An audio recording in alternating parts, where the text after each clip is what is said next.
The second region in the Pokemon world was never just a place on a map. It was a feeling, something quiet and deep, the way an old temple looks at dusk when the lanterns have just been lit.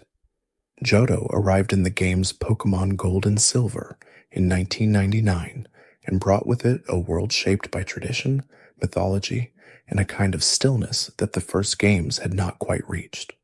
Before we dive deep into these facts, please consider subscribing to join the Cozy Club for more videos like this and tell me where you're watching from tonight. The region drew heavily from the landscapes and culture of Western Japan, particularly from the Kansai area, where shrines, cedar forests, and ancient cities sit close together under the same sky. Designers at Game Freak looked to places like Kyoto and Nara when shaping the towns and routes of Johto. That grounded cultural inspiration gave the region a texture that felt different from the urban energy of Kanto. Every Pokemon in Johto carried some trace of that texture. The creatures here were shaped by mythology, by the natural world, by traditions that stretched back hundreds of years. That is what made the second generation feel like more than a sequel. It felt like a deepening. The first Pokemon a trainer encounters in Johto may not be one they catch at all. Before any routes are walked or grass is rustled, the player is brought to New Bark Town, a small settlement at the eastern edge of the region, where the wind blows in off the surrounding plains in a way that the town's name quietly describes. New Bark sits calmly at the edge of everything, and from there, the whole of Johto opens. Professor Elm lives in New Bark Town, and his research into Pokemon breeding was something genuinely new at the time of Gold and Silver's release. While Professor Oak in the previous generation had focused broadly on Pokemon as companions and on the idea of collecting them, Elm was interested in a more specific and tender mystery. He wanted to understand how Pokemon formed families, how eggs appeared, and what that quiet biological process meant for the world. Elm's focus on breeding introduced the daycare system in a meaningful way. 2 Pokemon left together at the daycare facility on Route 46 could produce an egg, and that egg would eventually hatch into a baby Pokemon. This was a revelation at the time. Players who had grown up with the first generation suddenly discovered that Pokemon were not simply battle companions or collectibles. They were creatures with bonds, with lineages, with something that looked very much like family. The introduction of baby Pokemon was tied directly to this. Creatures like Pichu, Cleffa, Igglybuff, Togepi, and Tayrogue were pre-evolved forms that could only be obtained through hatching eggs. They were smaller and more vulnerable than their evolved forms, and they carried a kind of gentleness that the series had not quite expressed before. Togepi, in particular, arrived before the games did, appearing in the Pokemon anime during the original Kanto season as Misty's companion. This was the first time a Johto Pokemon was shown to the public, and it created a soft anticipation for the region long before Gold and Silver reached store shelves. Chikorita was the grass-type starter of Johto, and its design was deliberately calm. Where earlier starters had leaned toward scales or claws or obvious power, Chikorita had smooth pale green skin, large red eyes, and a single large leaf growing from the top of its head. That leaf was the heart of the design. According to Pokédex entries from the second generation, the leaf gives off a sweet fragrance that has the ability to calm hostile emotions in both Pokemon and people. That fragrance detail is small but meaningful. Johto's starters were not chosen arbitrarily. Each one reflected something about the region's spirit. Chikorita's calming scent spoke to Johto's themes of harmony and balance, the same themes visible in the shrines and towers scattered across the landscape. Chikorita was often considered the most difficult of the 3 starters to use in battle during Gold and Silver. The first gym leader, Faulkner, specialized in flying types, which had a natural type advantage over grass moves. The second leader, Bugsy, commanded bug Pokémon whose defensive typing resisted grass. Whitney's Miltank was a formidable challenge for any team at that stage, but felt particularly punishing for players who had chosen Chikorita. Despite those challenges, Chikorita retained a dedicated following. Players who chose it often spoke of it not in terms of competitive advantage, but in terms of attachment. It was the harder path, and that difficulty made the bond feel earned. Chikorita's evolution into Bayleaf at level 16 changed its silhouette while keeping its personality intact. The large leaf became a ring of small buds around the neck, and the creature stood a little taller, a little more sure of itself. Meganium arrived at level 32, the final form, and it was one of the most serene-looking, fully evolved starters in the franchise's history. A long-necked herbivore with large pink flowers blooming around its neck, Meganium looked like something that belonged in a quiet meadow rather than a battlefield. Its Pokédex entries described breath that could revive dead plants and flowers, giving it an almost mythological quality of renewal. In the anime, Ash caught a Chikorita during his travels through Johto, and it quickly developed a personality that endeared it to viewers. The Chikorita was stubborn and proud, often seeking Ash's attention and bristling when it felt overlooked by the other Pokémon on his team. It evolved into Bayleaf over time, and the affectionate but headstrong nature carried forward. The portrayal helped soften the competitive criticism around the species, reminding fans that a Pokémon's value was never entirely contained in its battle statistics. Cyndaquil was the fire-type starter, and it carried a quiet intensity beneath its docile surface.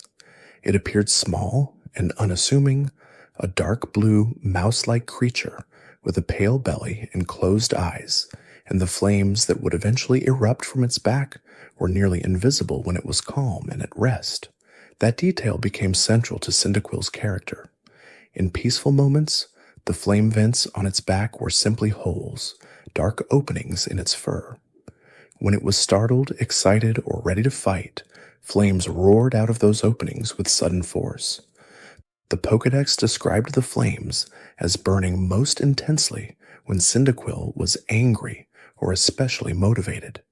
There was something compelling in that image. A creature that moved through the world quietly, its fire hidden, and revealed itself fully only when it had to. It gave Cyndaquil a kind of interiority that resonated with players. Many fans who chose it as their starter described feeling a kinship with that contained energy. Cyndaquil's evolutionary line moved through Quilava at level 14, a sleeker, longer form where the flame vents shifted position along the back and head, and then to Typhlosion at level 36. Typhlosion was large and powerful, built for offense, with a thick mane-like crest of flames around its neck in its resting state. When it was ready for battle, those flames erupted violently. Pokédex entries noted that Typhlosion could create blazing heat waves simply by rubbing its fur together at speed. Typhlosion became one of the most popular fire-type starters in the franchise.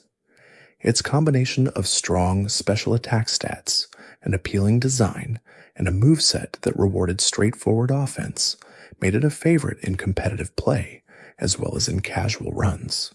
Its standing in fan rankings has remained high across generations. In the anime, Ash did not catch a Cyndaquil until relatively late in his Johto journey, but when he did, it struggled early with battles, and with the confidence to release its flames on command. That arc of gradual mastery, learning to trust its own fire, became one of the quieter emotional threads of the Johto series. Totodile completed the trio, and it brought energy into a group that otherwise leaned toward serenity and restrained power. Totodile was blue, bipedal, and built with enormous jaws relative to its small body. The Pokédex was clear about those jaws.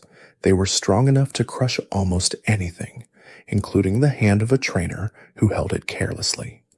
That description appeared in multiple entries across the second-generation games and was repeated in remakes.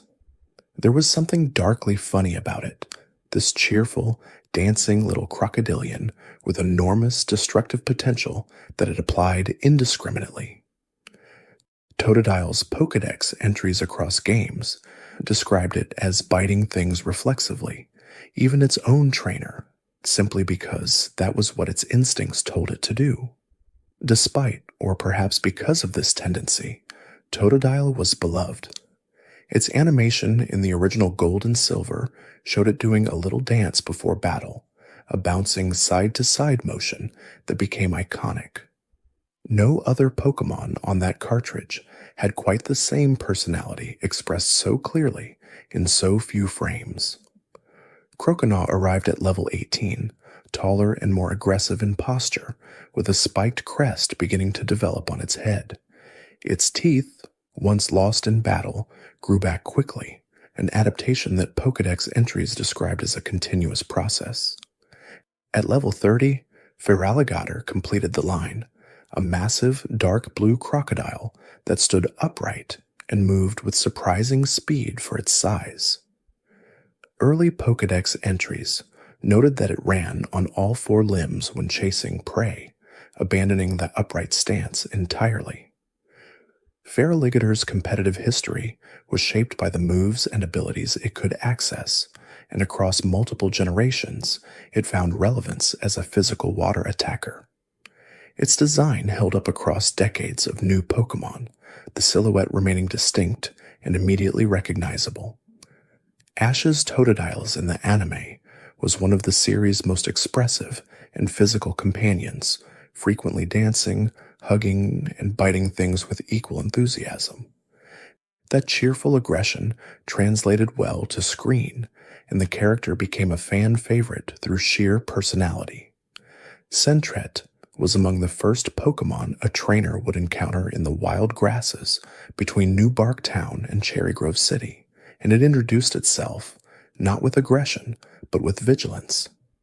Sentret stood on its thick brown tail to see over the grass, its small body raised up to survey the area around it. When a threat appeared, it cried out with a distinctive call to alert other Sentret nearby. This sentinel behavior, the idea of a small creature whose primary role was watching and warning, gave Sentret a particular personality in the ecology of early Johto. It was not a predator. It was a lookout. Its eyes were large, and its reflexes were quick, and its Pokédex described it as capable of sleeping only when another Sentret kept watch nearby. The idea that Sentret needed a companion, even to rest, added something tender to the species. Sentret evolved into Furret at level 15, and Furret transformed the design significantly. Where Sentret was stubby and upright, Furret was long and low to the ground, a pale-bellied ferret with dark brown bands across its body, and a pointed face built for speed in narrow spaces. Pokédex entries described Furret as able to weave through tunnels and rocky passages faster than almost any other Pokémon. Its slender build gave it a low center of gravity and excellent control. Furret developed a loyal fan following over the years, partly due to its speed and partly due to its appearance. The contrast between its cheerful expression and the fluid, almost boneless way it moved made it charming to observe. It became one of those Pokémon that players kept in their party, not for competitive advantage, but simply because they liked it there. Hoothoot was one of Johto's nocturnal Pokémon, and it carried in its design a single unusual detail. It stood on only one leg at a time, switching between legs at perfectly regular intervals. Pokédex entries in Gold and Silver stated that Hoothoot switched legs so rapidly that the movement was nearly invisible to the human eye, creating the impression that it balanced on one foot indefinitely. The inspiration for this behavior connected to actual owl biology. Some owl species, particularly in cold climates, tuck one leg against their body to conserve warmth, alternating as needed. Hoothoot took this behavior and made it precise, giving the Pokémon an almost clockwork quality. That connection to timekeeping ran deeper. Hoothoot possessed a consistent internal clock tied to the rotation of the Earth, according to its Pokédex entries, allowing it to begin hooting at exactly the same moment each night, regardless of environmental conditions. Trainers in the Johto games who wanted to set their in-game clock correctly could do so by listening for Hoothoot's cry. Noctowl arrived at level 20, a significantly larger owl with a cream and brown coloration, tufted crests above its eyes that resembled elaborate eyebrows, and eyes that could rotate in their sockets to take in light from multiple angles. Its Pokédex described a brain structured differently from most Pokémon, oriented toward deep analytical thought rather than quick reaction. Noctowl was described as preferring to think through problems with patience rather than acting on instinct. Ash traveled with a Noctowl in the anime that was shiny, appearing in a cream and pink coloration rather than the standard brown. Shiny Pokémon were rare in gold and silver, encountered through chance encounters during normal gameplay, and Ash's Noctowl was the first shiny Pokémon to appear in the anime, with that distinction acknowledged explicitly in the episode. Lediba gathered in groups when the temperature dropped, clustering together with other Lediba for warmth, and producing a spicy aroma from its feet that allowed members of the group to communicate their emotions. Pokédex entries describe the scent as changing in character, depending on what Lediba was feeling, making it a form of chemical language shared across the species. This social quality was central to Lediba's character. It was uncomfortable when alone, the Pokédex noted, and would barely move when separated from others of its kind. A solitary Lediba would shiver and wait, its confidence entirely dependent on the presence of the group. Ledian emerged at level 18, taller and more independent, though it retained the red coloring with black spots of its pre-evolution. Ledian's spots increased in number based on how many stars were visible in the night sky during the period it spent inside its cocoon. Pokédex entries described a connection between starlight absorbed during evolution and the strength of the resulting Ledian, though the mechanism for this remained unclear in the lore. Ledian was described as using its 4 arms to scatter a glowing powder as it flew through the night sky, the powder catching starlight and sparkling as it fell. The image of a creature distributing starlight as it moved through darkness had a particular beauty to it that made Ledian memorable, even if its competitive utility was modest. Spinarak occupied an interesting ecological position in Johto as a web builder that used patience rather than pursuit to catch its prey. Its webs, according to Pokédex entries, were strong enough to stop even a large Pokémon, and Spinarak would wait motionless for days at a time for something to become entangled. The patience described in those entries was almost meditative. Spinarak did not hunt. It created conditions and then waited. Its green coloration blended with leaves and grass, and the face-like pattern on its abdomen served a dual purpose of camouflage and warning to potential predators who might recognize the markings as something dangerous. Ariados evolved from Spinarak at level 22 and took the web-building behavior further. Ariados could spin thread from both its mouth and its tail, allowing it to trail a long line of silk behind it wherever it went. Pokédex entries described it using this trailing thread to find its way back to its web from any location, no matter how far it had wandered. Ariados was also noted for its territorial behavior. Once prey became trapped in its web, it would wrap the prey carefully in silk for later consumption and then wait again, the cycle repeating with the same patient stillness. Its evolution into a larger, more capable hunter was described not as a change in temperament, but as an expansion of existing skills. Chinchus drifted through the deep oceans of Johto, a pale blue lanternfish with 2 antennae tipped in glowing orbs of light. The light it produced was bioluminescent, the result of chemical reactions within its body, and the color of the lights was described in Pokédex entries as so vivid that it could be seen from a significant distance in complete darkness. Chinchou used those lights both to attract prey and to communicate with others of its kind. The electric organs along its body were capable of generating discharges powerful enough to stun large deep-sea creatures, but Chinchou's design was gentle and slightly cartoonish, its large eyes giving it an expression of perpetual, mild surprise. Lantern evolved from Chinchou at level 27, larger and more powerful, but retaining the gentle silhouette of the pre-evolution. Its lure grew brighter, its electrical output increased, and it was described as capable of illuminating the seafloor across a radius that would make the area seem lit by day.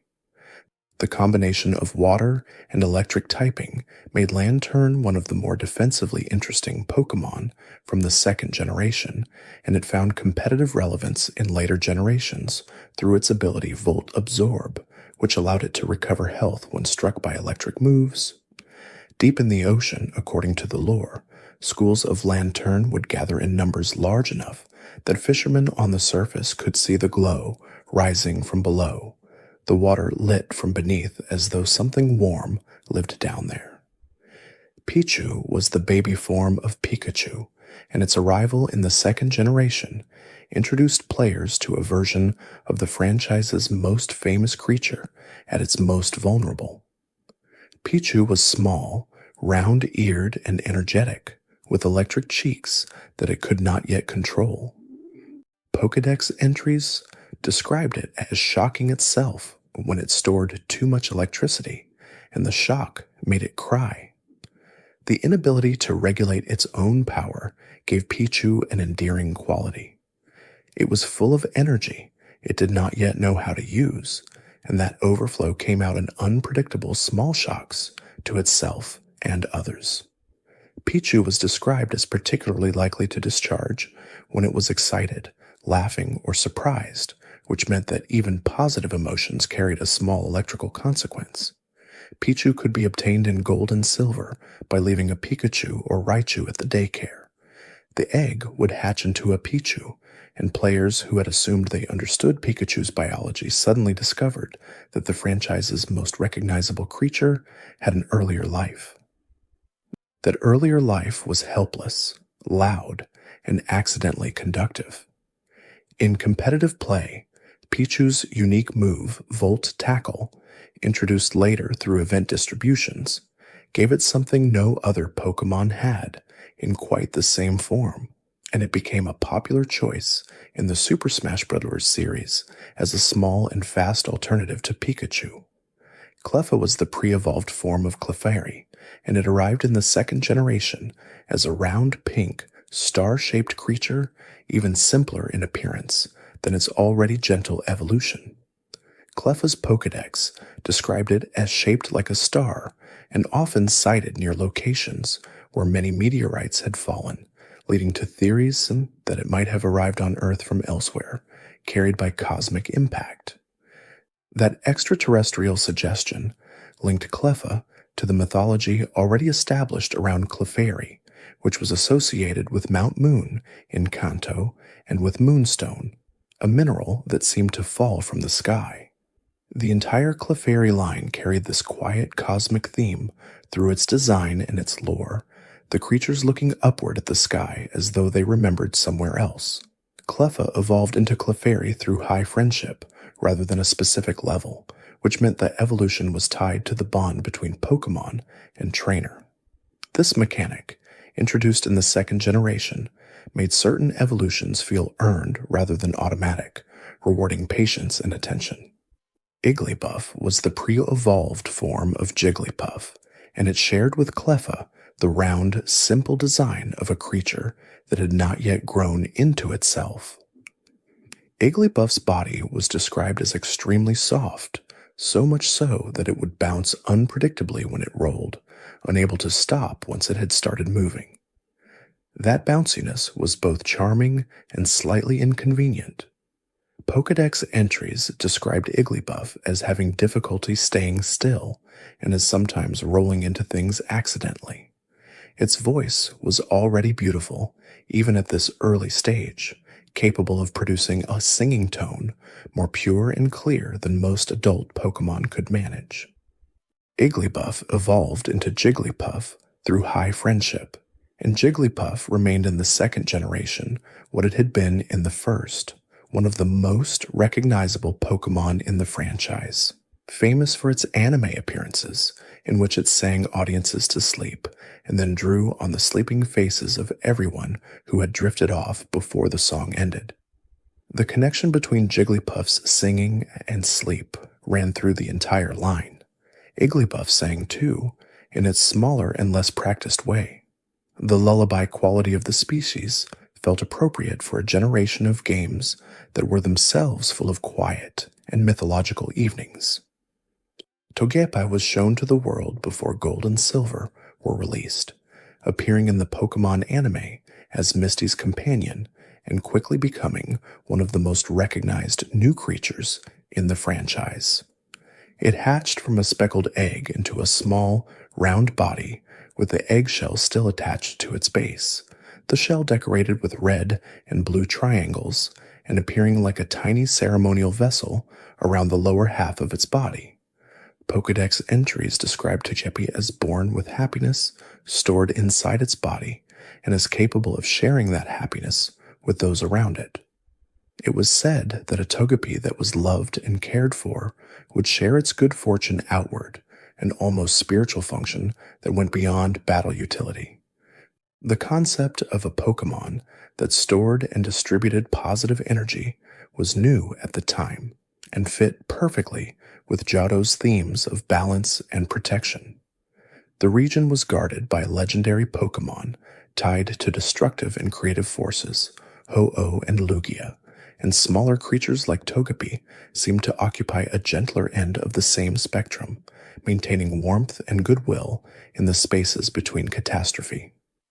Togepi evolved into Togetic through high friendship, and Togetic took the design in a slightly more angelic direction. Wings appeared on its back, small and white, and its Pokédex described it as surrounding itself with holy energy and only approaching people whose hearts were pure. Togekiss arrived later in the fourth generation as the final evolution, large and broad-winged, and described as never appearing where conflict or hostility existed.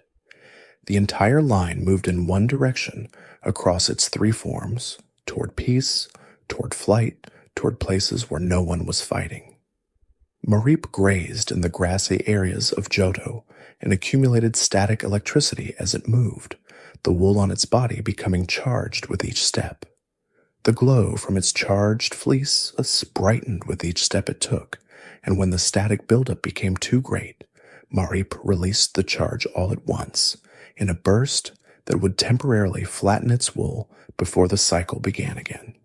This accumulation and release cycle gave Mareep a rhythm that felt almost meditative to observe. It was not an aggressive creature. It walked, it glowed brighter, it released, and then it walked again. The Pokédex described the light from its glowing wool as capable of warding off predators in the dark, which gave the species a quiet ecological function. Fluffy evolved from Mareep at level 15, larger and partially woolous, the bare pink skin of its body visible where the fleece had been shed to increase its electrical conductivity. The wool that remained concentrated the charge more efficiently than the fuller coat of Mareep. At level 30, Ampharos completed the line, a tall, tailless creature with a smooth white body and a glowing red sphere at the tip of its tail and at the center of its forehead. Ampharos appeared frequently in the lore of the second generation. In Olivine City, a lighthouse stood at the edge of the harbor, and at its top lived an Ampharos, whose light served as a beacon for ships at sea. That Ampharos, named Amphi, had fallen ill during the game's story, and one of the player's earliest significant tasks was to travel far to find medicine that would restore it. The lighthouse's light dimmed without Amphi, and sailors could not navigate safely. That storyline gave Ampharos a specific and important role in Johto's world, connecting the Pokémon not just to electricity, but to guidance, to the quiet labor of keeping something lit so others could find their way. Blossom arrived in the second generation as an alternate evolution of Gloom, the evolved form of Oddish. Where Vileplume had been the evolution that emphasized Gloom's toxic and pungent nature, Blossom went in a different direction entirely, shedding that toxicity and becoming a dancer with small green leaves forming skirts around its round body and bright yellow flowers replacing the petals of its pre-evolution. The method for obtaining Blossom required a sunstone, which aligned with the design's emphasis on warmth and brightness.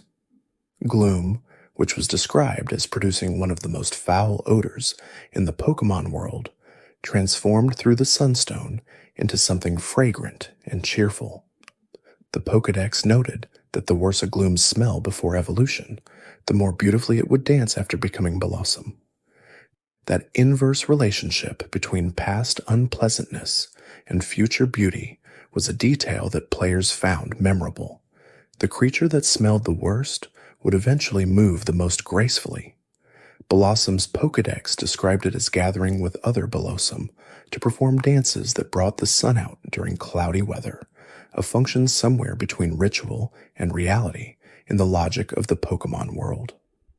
Marill appeared first in a promotional film before the second generation was released, shown alongside Pikachu and generating enormous speculation about whether it might be related to the franchise's most famous creature. It was round and pale blue, with a large dark blue ball at the end of its tail that functioned as a float, allowing it to navigate swift rivers and rough water, while the sealed air inside the ball kept its body from sinking. Marill was initially nicknamed Pikablu by fans who had seen it before official information was released, believing it to be a water-type form of Pikachu based on its rounded shape and its appearance alongside the franchise mascot. This rumor spread through schoolyards and early internet forums with a persistence that lasted years, and the creature became one of the most anticipated in Gold and Silver before its real identity was established. Azumarill evolved from Marill at level 18 and was notably larger and rounder, its body almost completely spherical, its markings forming a wavy line of blue and white across its middle. Pokédex entries described Azumarill as able to hear sounds underwater with exceptional precision, its long ears gathering audio that other Pokémon could not detect. Azumarill's competitive relevance grew significantly in later generations when the fairy typing was introduced retroactively. Its combination of water and fairy typing gave it coverage against dragon, dark, and fighting types, and its ability Huge Power doubled its physical attack stat, turning a round and gentle-looking creature into one of the most offensively threatening Pokémon in competitive play. Sudowoodo stood beside a path in the second-generation games, blocking the road and refusing to move, disguised as a tree. Its brown, branch-like arms and its stubby body with round green spheres along the sides were convincing from a distance, but trainers who looked closely noticed that it never moved in the wind the way real trees did. Sudowoodo was a rock type, disguised as a plant, and this concealment was not incidental. Its Pokédex entries described it as hiding among trees to avoid danger, having learned that predators were less likely to disturb something that appeared to be rooted and harmless. The disguise was its defense, and the disguise worked precisely because it looked a little like, but not exactly like, a real tree. To battle it in the game, a trainer had to use a squirt bottle filled with water, at which point Sudowoodo reacted with shock and distress. Water, which was harmless to most trees, caused Sudowoodo significant discomfort, and this reaction immediately revealed its true nature. The encounter design was a small and clever puzzle that used the game's environment to teach the player something about the creature before the battle even began.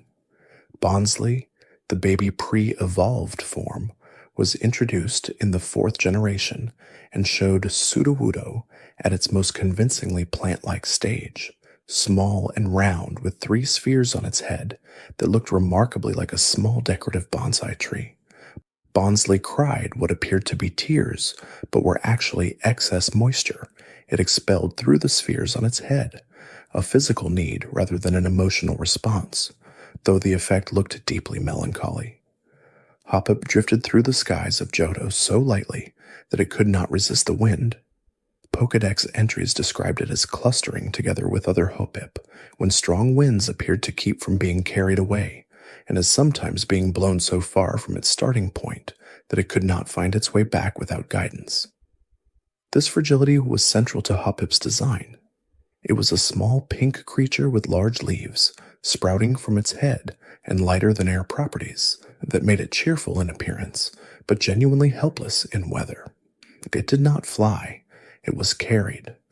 The distinction was important and gave Hoppip a particular quality of innocent powerlessness that made trainers want to protect it. Skiploom evolved from Hoppip at level 18, its leaf becoming a flower that bloomed more fully as temperatures rose. Jumpluff completed the line at level 27, scattering cotton spores as it traveled. Those spores, described in the Pokédex as so light they could drift on wind currents to reach any corner of the world, made Jumpluff a metaphor for the way small things travel to unexpected places simply by remaining light enough to move with whatever currents find them. Aipom swung through the treetops on a long tail that was, in practical terms, more useful to it than its arms. The hand-like formation at the end of its tail was nimble and precise, able to grip branches, grab food, and perform most tasks that required dexterity. Pokédex entries noted that its actual hands had grown weaker from disuse, the tail having taken over most functions. This reversal of expected anatomy gave Aipom an interesting design logic. The appendage that was usually an afterthought had become the primary tool, and the hands that were usually the point of interaction had become secondary. It was a small evolutionary story told visually, in the proportion between the expressive tail hand and the diminished front paws. Ambipom arrived in the 4th generation as Aipom's evolved form, possessing 2 long tails, each tipped with hand-like formations.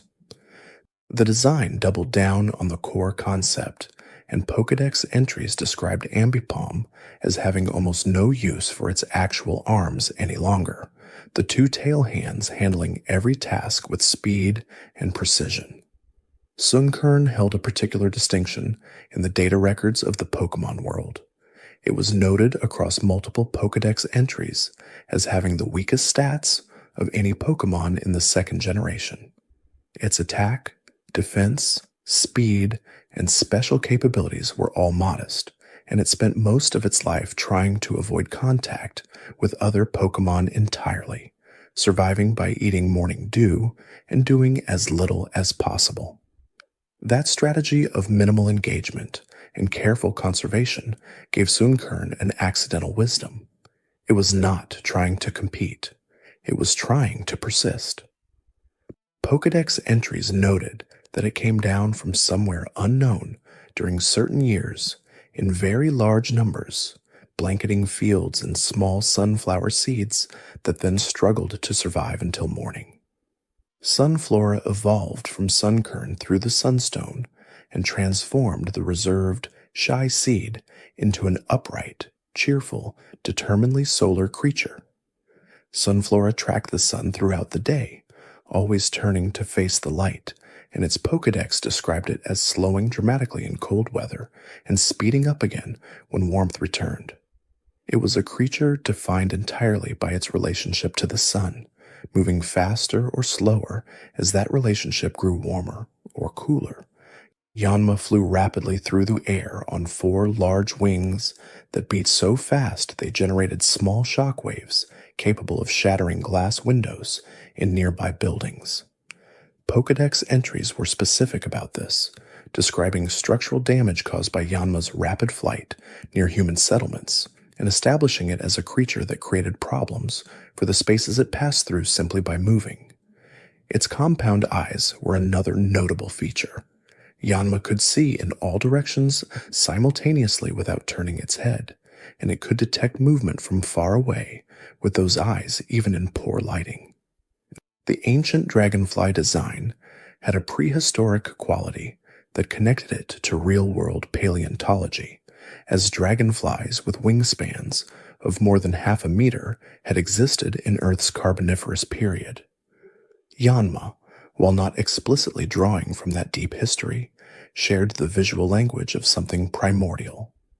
Yanmega arrived in the 4th generation as Yanma's evolved form, larger and more powerful, capable of swallowing prey whole and generating sonic booms simply by beating its wings. The escalation from nuisance to genuine elemental force was dramatic, and Yanmega's design communicated that escalation clearly. Wooper lived near the edges of rivers and ponds, coming onto land at night when temperatures dropped, its body covered in a poisonous film that protected its skin from drying out in air. Pokédex entries described this coating as both defensive and necessary, Wooper relying on it to survive in environments that would otherwise dehydrate it. The design of Wooper was gentle and round, its large flat head bearing 2 gills that extended outward and its small stubby limbs giving it a determined waddling movement. It looked like something that had recently made peace with walking on land and was still figuring out the details. Quagsire evolved from Wooper at level 20 and was larger, more upright, and significantly more relaxed.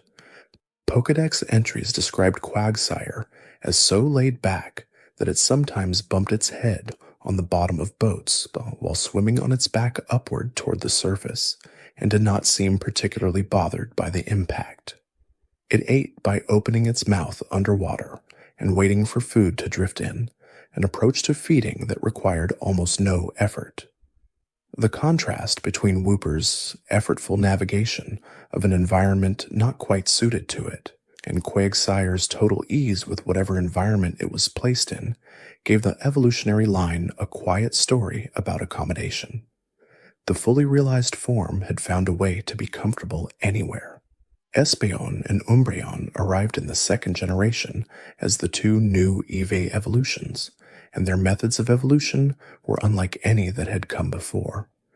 Where Vaporeon, Jolteon, and Flareon had evolved through elemental stones in the 1st generation, Espeon and Umbreon required something more gradual. Espeon evolved from Eevee through high friendship during the daytime, while Umbreon evolved through high friendship during the nighttime. The method meant that the evolution was not a sudden chemical transformation triggered by an item, but a slow deepening of trust expressed differently depending on the light outside. Espeon's design was feline and elegant, a lavender cat with a split tail and a gem on its forehead that it used to enhance its psychic powers.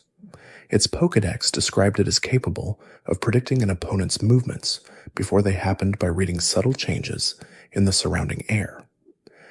This precognitive quality gave Espeon a quality of stillness and watchfulness that matched its graceful design.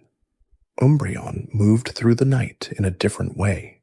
Its black body absorbed light, its yellow rings glowing in darkness, and the Pokédex described it as capable of spraying a toxic fluid from its pores when threatened, a defense mechanism that contrasted with the creature's otherwise composed exterior. Where Espeon looked out and read the world around it, Umbreon kept its own counsel and revealed itself only on its own terms.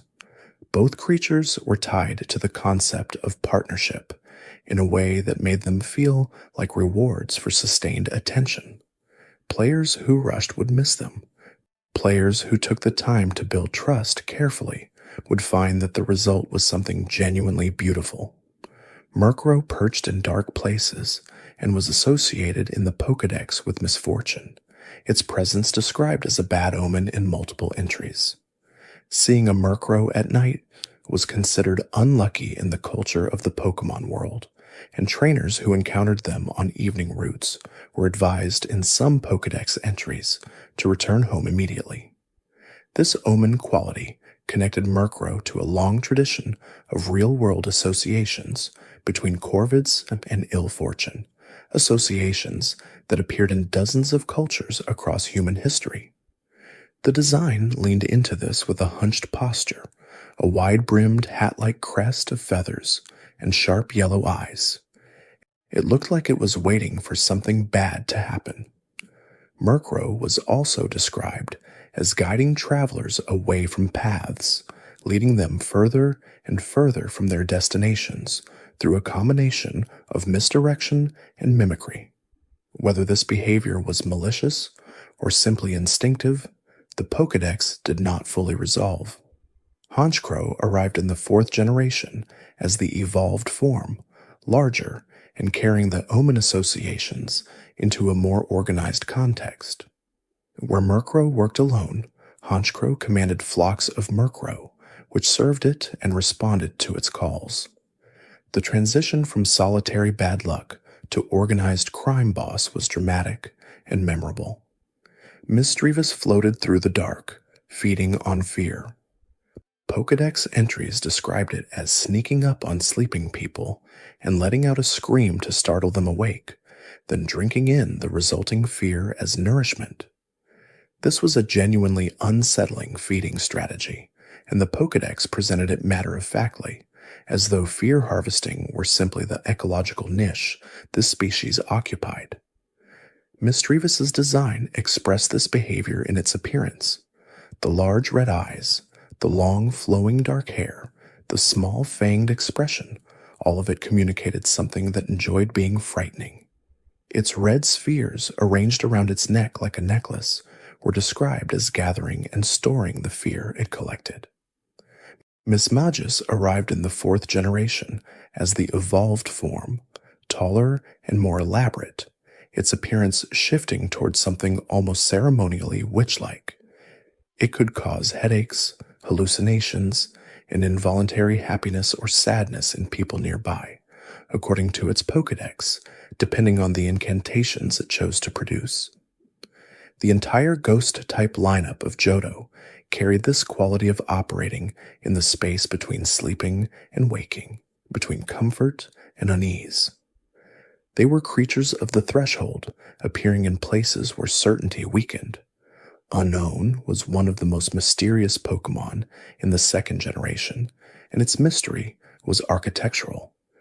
It appeared in 28 distinct forms, each corresponding to a letter of the Latin alphabet, plus 2 punctuation symbols, and it was found only within the ruins of Alph in Johto, a location whose walls were covered in carvings of Unknown's various shapes. The ruins of Alph were designed as a puzzle space. Players found slides and cryptograms on the walls, and solving them caused Unknown to fall from openings in the ceiling, filling a specialized page in the Pokédex called the Unknown Report. Collecting all forms and completing the report was one of the 2nd generation's long-term completionist tasks. Unknown's Pokédex entries were appropriately cryptic. They described it as existing since ancient times and as possibly being related to the written word itself, a creature whose form was language or whose language was form. Whether Unknown had created human writing systems or had simply adapted to resemble them was left deliberately unresolved.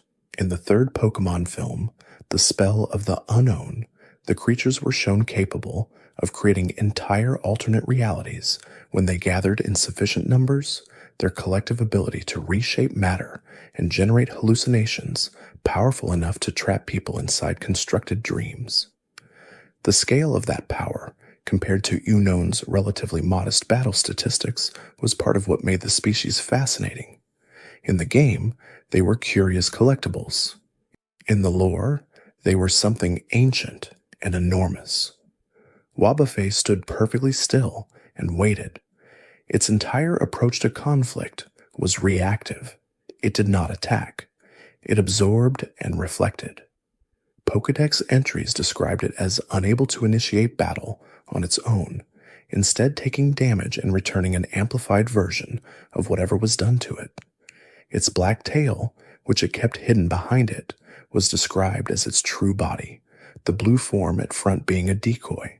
That detail about the hidden true self was layered with the kind of design depth the second generation applied to many of its stranger creatures.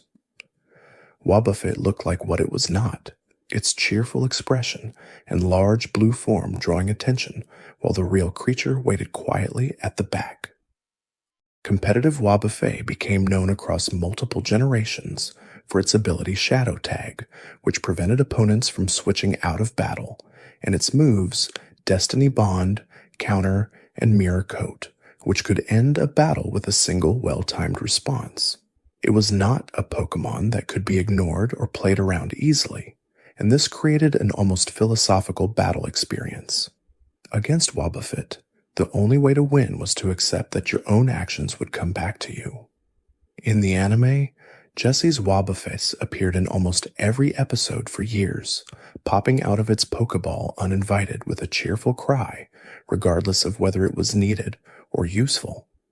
This habit made it one of the most recognizable members of Team Rocket despite its total impracticality as a combat Pokémon. Girafarig was notable for having two heads, the second growing from the end of its tail and functioning as an independent neural center with its own small brain. Pokédex entries warned that the tailhead operated on pure instinct rather than reason, biting at anything that came near it without any input from the main brain at the front. This autonomous and instinct-driven secondary consciousness gave Girafarig an unsettling quality beneath its cheerful giraffe design. The main head looked calm. The tail head simply reacted. Players who examined the sprite closely enough could see both expressions, and they were different.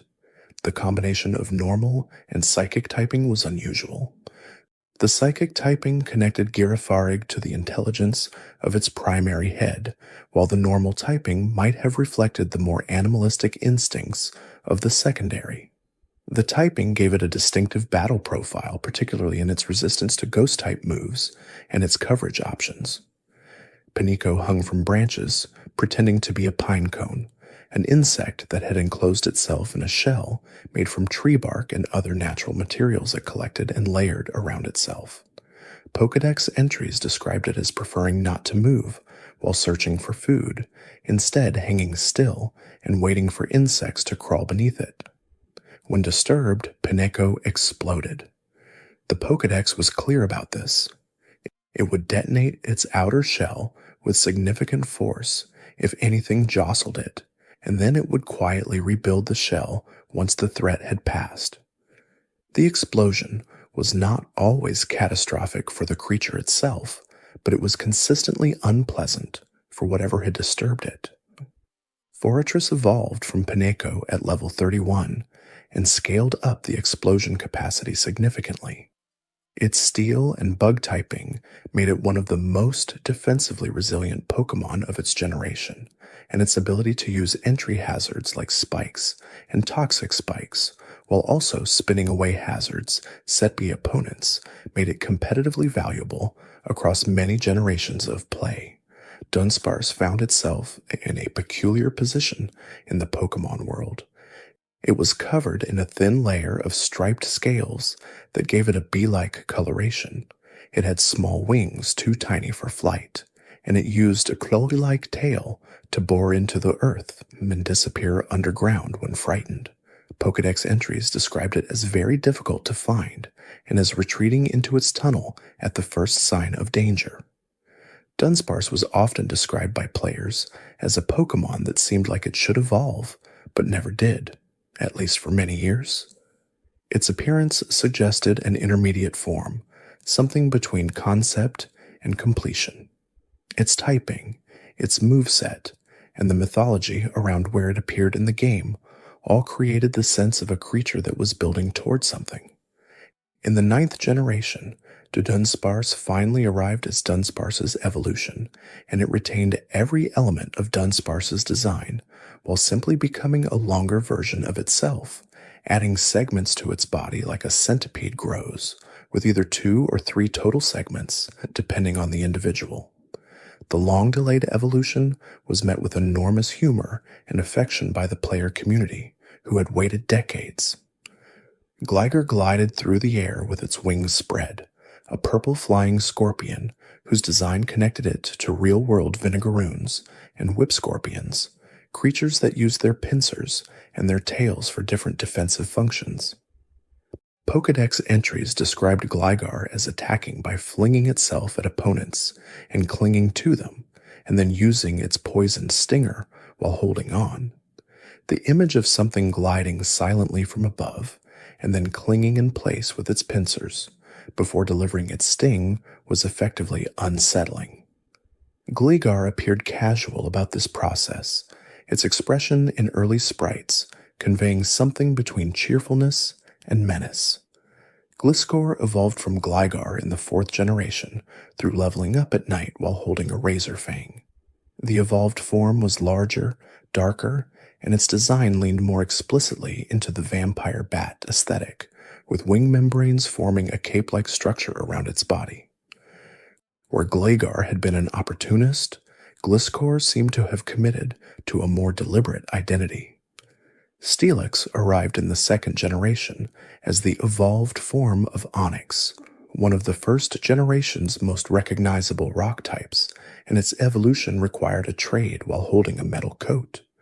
Onix had been a chain of large boulders with a rock and ground typing, moving with the speed of a burrower and striking with the weight of stone. Steelix was something different.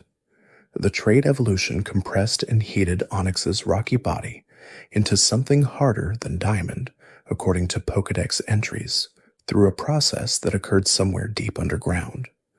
The result was a steel and ground type with a silvery segmented body and a large head filled with sharp steel fangs.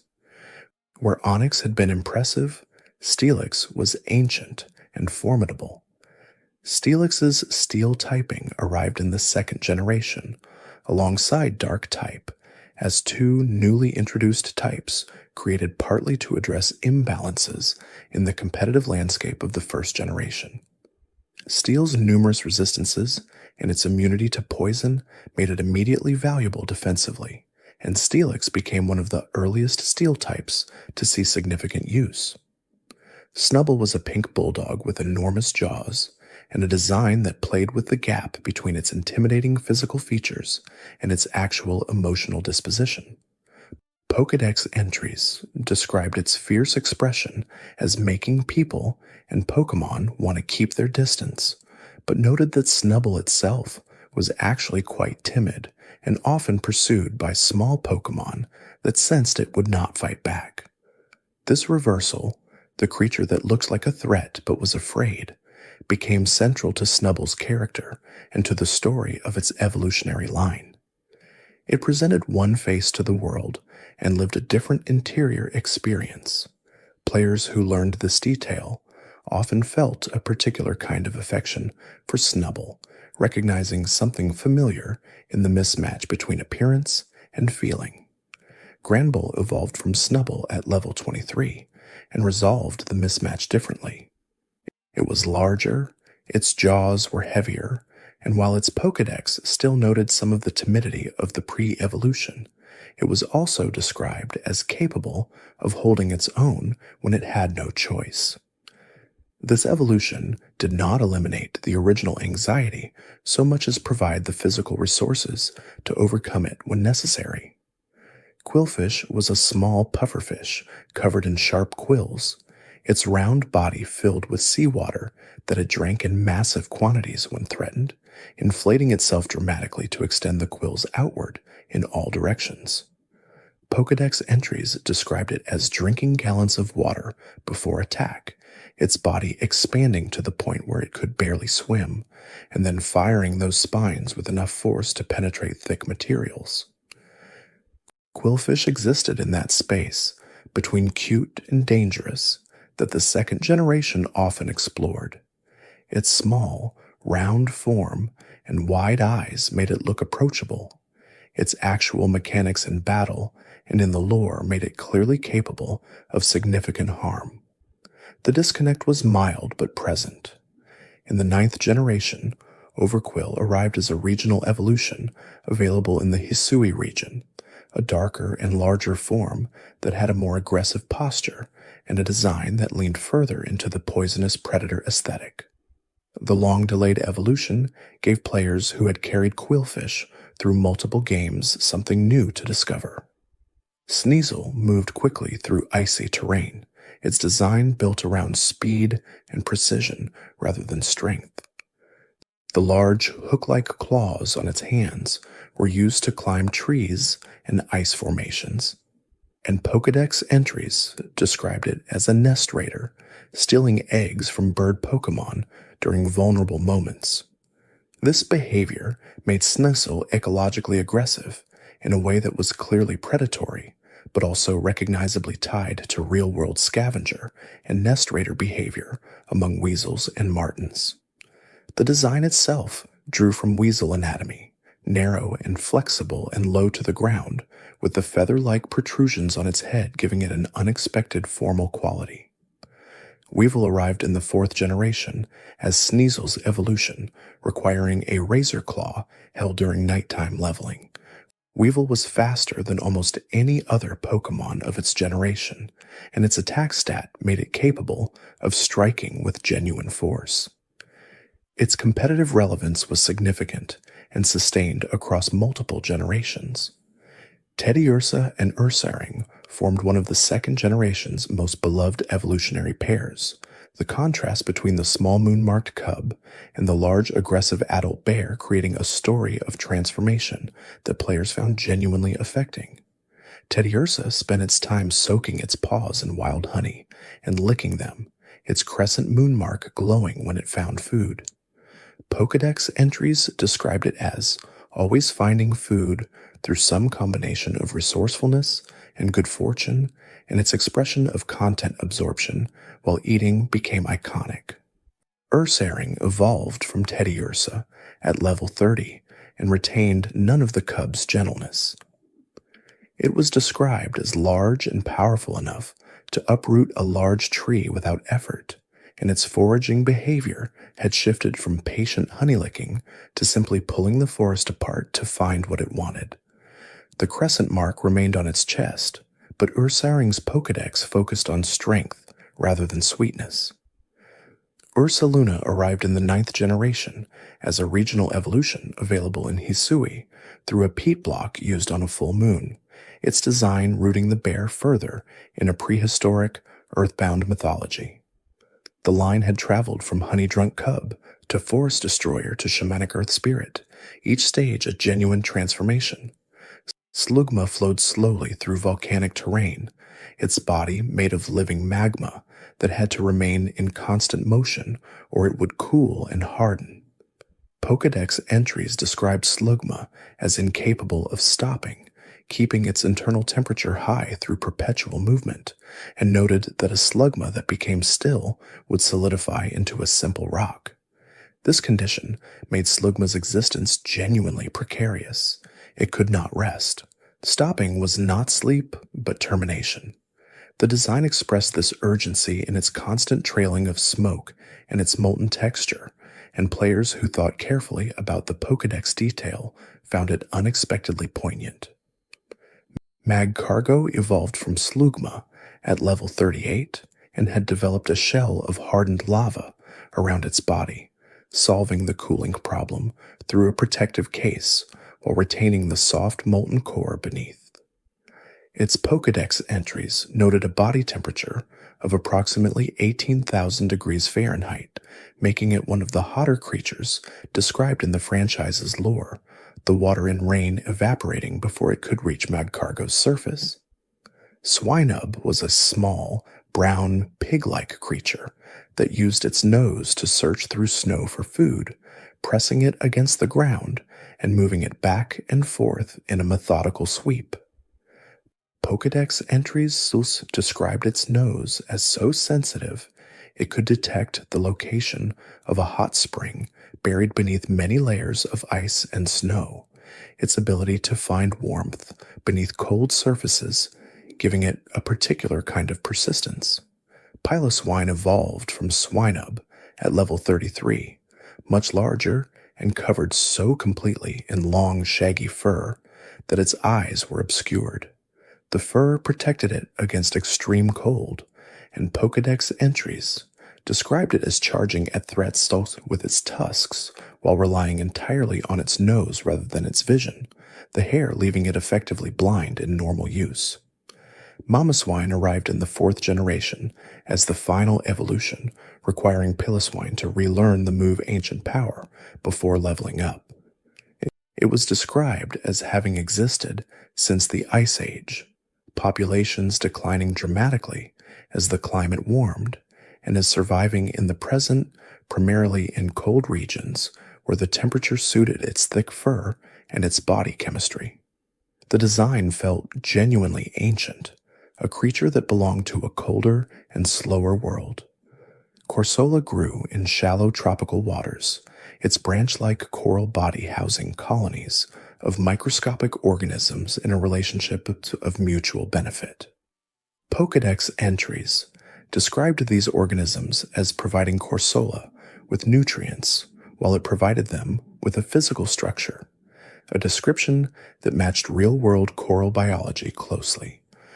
Corsola regenerated lost branches within a single night, and Pokédex entries described it as occasionally giving pieces of itself to people it trusted, the detached coral used as decorative material or as lucky charms.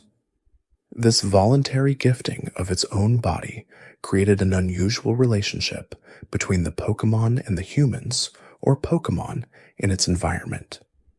In the 8th generation, Galarian Corsola appeared as a regional variant shaped by the trauma of an ancient disaster that had bleached and killed large Corsola populations, leaving behind the white, ghostly forms of creatures that had not survived.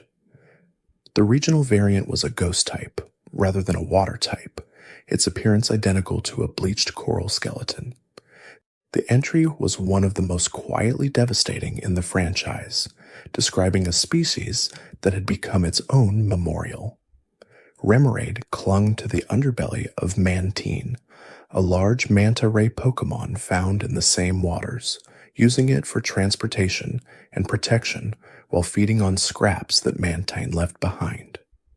The relationship between the two species was symbiotic in a particular way that the Pokédex described with unusual specificity. This attachment between Remoraid and Mantine appeared explicitly in the game's mechanics, with Mantine's encounter rate increasing when players had a Remoraid in their party. Finding Remoraid meant finding more Mantine, and the reverse was suggested though not mechanically implemented. Octillery evolved from Remoraid at level 25, and this evolution was remarkable enough that players and journalists discussed it extensively upon the game's release. Remoraid was a small, streamlined fish. Octillery was a large, round octopus. The visual break between the two forms was dramatic, and the Pokédex did not explain it clearly. It became one of the 2nd generation's most discussed design mysteries, with players speculating about whether the evolution made biological sense or whether it was simply a stylistic decision. Delibirds carried food in its tail, which resembled a large sack, and distributed that food to travelers it encountered on snowy mountain paths. Pokédex entries described it as spending the entire year gathering food to bring to its nest, and as sharing whatever it carried with any hungry creature it encountered along the way, sometimes giving away so much that it had nothing left for its own survival. This self-depleting generosity gave Delibird an almost saintly quality that its Santa Claus aesthetic reinforced visually. The design was deliberate, a creature associated with giving, with cold weather, and with the kind of cheerful persistence that showed up again before a holiday approached. In battle, Delibird's signature move present could either deal damage or restore the opponent's health, making it unpredictable in a way that reflected its generous and somewhat chaotic personality. Montine glided through ocean water, using the wide expanse of its fins like wings, and Pokédex entries noted that it was occasionally sighted in open water in enormous numbers, the school moving in the same direction with synchronized precision. Smaller Remoraid clung to its body, and the two species traveled together across large stretches of ocean. Mantike arrived in the 4th generation as Montine's pre-evolved form, and could evolve into Mantine only when leveled up with a Remoraid in the player's party. The evolutionary bond between the two species made mechanically explicit in a way that had only been hinted at in the 2nd generation. Skarmory nested in areas of intense heat and acidity, its steel feathers growing back within a year after being shed or damaged. The new growth strong enough to be fashioned into blades by people who found the molted feathers. Pokédex entries described Skarmory as flying through areas that would corrode or melt most materials, its body adapted to resist acid rain and extreme temperature. The design connected flying and steel typings in a way that felt immediately coherent. Skarmory looked like a mechanical bird and flew like one, its feathers more like armor plating than natural growth. In competitive play, Skarmory's combination of extreme physical defense, flying typing, and access to moves like Spikes, Stealth Rock, and Whirlwind made it one of the most consistently useful support Pokémon across multiple generations. Houndour and Houndoom formed a pair that drew explicitly from fire and dark mythological associations, their designs incorporating skull-like markings, bony protrusions, and a howl described as instilling a fear too deep to overcome in those who heard it. Houndour operated in packs, communicating with pack members through a complex system of cries that conveyed specific instructions and coordinated hunts. Pokédex entries described the communication as so sophisticated that other species could not interpret it, making Houndour packs effectively invisible to outsiders even when operating openly. Houndoom's evolution at level 24 extended the design into something that looked almost demonic, its tail curled and its body marked with bones. Its fire was described as unusually painful, producing a burning sensation that persisted long after the flame itself was extinguished. The mythology of hellhounds applied clearly to both forms, and the design was one of the more explicitly dark in the 2nd generation roster. In the Pokémon world's lore, Houndoom was associated with Ho-Oh mythology in some readings, as creatures connected to destructive fire, as opposed to Ho-Oh's transformative and renewing fire. Whether that connection was canonical or speculative depended on how closely one read the scattered references. Phanpy lived beside rivers and used its long trunk to spray water on its body during hot weather, a cooling mechanism that also served as bathing. Pokédex entries described it as spending considerable time on this grooming behavior and as being quite attached to the riverbanks where it lived. When it curled into a ball, Phanpy used itself as a toy, rolling down hills and gentle slopes, and Pokédex entries describe this as a normal or recreational behavior for the species. The image of small elephant creatures rolling happily down hillsides was one of the 2nd generation's gentler details. Donphan evolved from Phanpy at level 25 and rolled itself into a tight ball to attack at high speed, building momentum before striking and causing significant impact. The rolling behavior of Phanpy's recreation became Donphan's combat strategy, the playful motion scaled into genuine force. Stantler's antlers generated a hypnotic effect simply by being looked at, the round orbs that hung from them creating a visual distortion that made it difficult for predators or threats to judge distance accurately. Pokédex entries described those who looked at the orbs as losing the ability to tell where they were, wandering in confusion while Stantler moved away. This defensive use of visual distortion was passive and non-aggressive, which suited the gentle design of the creature. Stantler was a large deer, its body warm and brown, and the antlers with their strange dangling formations were its only unusual feature. The hypnosis was not something it actively directed. It simply existed in its anatomy. Deer evolved from Stantler in the 9th generation through a specific version of agile style on the move Psyshield Bash, and the design emphasized Stantler's psychic qualities more explicitly in the evolved form, the antlers growing larger and more elaborate. The evolution gave the species a narrative that connected to the Hisui region's ancient Pokémon mythology. Smeargle carried a paintbrush-like tail that it used to mark its territory with distinctive symbols, each individual Smeargle having its own signature mark that it applied at regular intervals to define and record its range.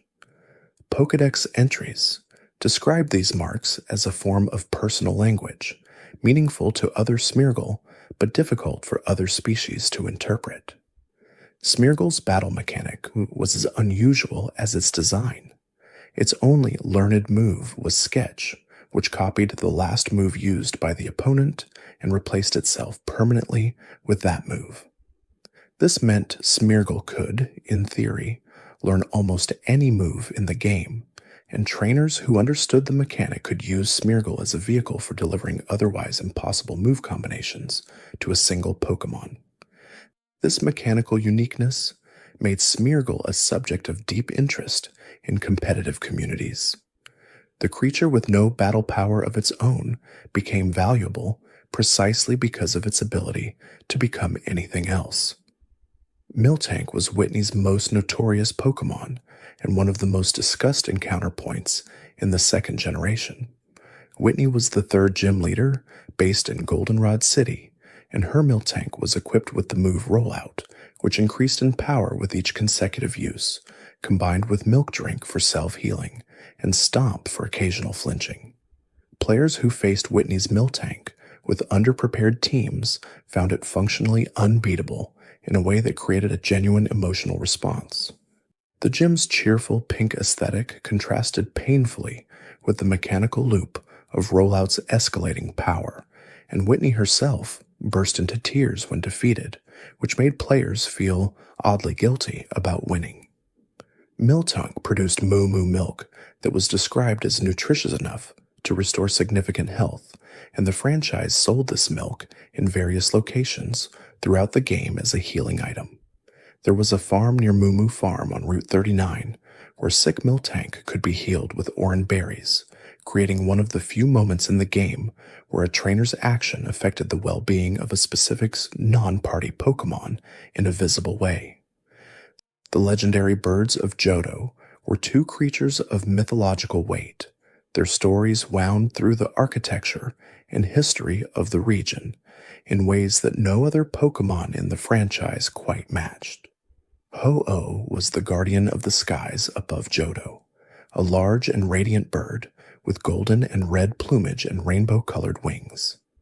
Pokédex entries described Ho-Oh as capable of creating sacred fire that burned without fuel, and as having used that fire to resurrect 3 Pokémon after a tragedy long before the events of Gold and Silver, creating the 3 legendary beasts. The legend described in the lore suggested that Ho-Oh had once roosted atop the brass tower in Ecological City, a place of peace and significance, and that when the tower burned in a fire long ago, 3 unnamed Pokémon trapped inside perished. Ho-Oh descended and used its sacred fire to restore them to life, transforming them into the creatures known as Raikou and Tei and Suicune before departing to wait somewhere above the clouds until a trainer worthy of its trust appeared. This origin story was one of the most affecting pieces of lore in the early franchise. 3 creatures died in a fire and were remade by a god bird into something new. The resurrection changed their natures, gave them elemental forms they had not possessed in life, and sent them running through the world in mourning and in searching. The story was never fully explicit in the games themselves, requiring players to piece it together from scattered Pokédex entries and NPC dialogue. Ho-Oh appeared briefly at the very beginning of the anime, flying over a rainbow before the Pokémon even began in earnest. This appearance predated the release of Gold and Silver and created the first mystery of the franchise, players and viewers wondering for years what that golden bird had been. In the game, Ho-Oh was encountered atop the Tin Tower in Ecological City, accessible only after collecting all 8 Johto gym badges and obtaining the Rainbow Wing item. Standing at the top of that tower, the music shifting as the legendary encounter began, was one of the second generation's most carefully constructed emotional moments. Lugia was the guardian of the seas, counterpart to Ho-Oh, and its design moved in an entirely different direction. Where Ho-Oh was warm and bright and gold, Lugia was pale and cool, its body silver white, its psychic power oriented inward and calming rather than outward and burning. Pokédex entries described Lugia as so powerful that even a gentle flap of its wings could cause 40-day storms, and as having retreated to the deepest ocean trench to avoid causing unintentional destruction with its own movements. This self-imposed isolation gave Lugia a quality of responsible restraint, a being that understood its own danger and removed itself from the world to protect what it loved. Silver version featured Lugia as its cover legendary, and the Pokémon was later given a significant role in the second film, Pokémon the Movie 2000, where it appeared as the embodiment of Sea Calm, the only creature capable of mediating the conflict among the 3 legendary birds of the Kanto region. Its role in that film gave it a further mythology of peacemaking, of existing specifically to calm what could not calm itself. The Whirl Islands, a cluster of water roots full of spinning currents and interconnected caves, hid Lugia at their deepest point. Reaching it required navigating a maze and obtaining a silver wing from an NPC in Pewter City, the obtainment method slightly different between gold and silver. Finding Lugia felt appropriately earned, the creature having hidden itself so thoroughly that reaching it required a genuine effort. The 3 legendary beasts ran continuously through Johto's routes after a particular point in the game's story, roaming at random and fleeing from battle unless held in place. Raikou, the electric embodiment, Entei, the fire embodiment, and Suicune, the water embodiment, each moved in a pattern that players tracked in the Pokédex, hunting them across routes and through towns. Raikou's design connected to the Japanese mythology of Raiju, creatures associated with thunder, its body crackling with stored electricity and a cloud of compressed storm always traveling around it. Its speed in the overworld matched the description of lightning, appearing briefly on one route and vanishing before being seen properly. Entei was enormous and leonine, its body described as containing a volcano within it, and as erupting with fire on a scale that could create new magma fields. Pokédex entries described each of Entei's roars as capable of causing volcanic events somewhere in the world. Its role in the third film, where an Entei constructed from unknown energy appeared to grant a lonely child's wish for a father, gave the species an unexpected emotional weight.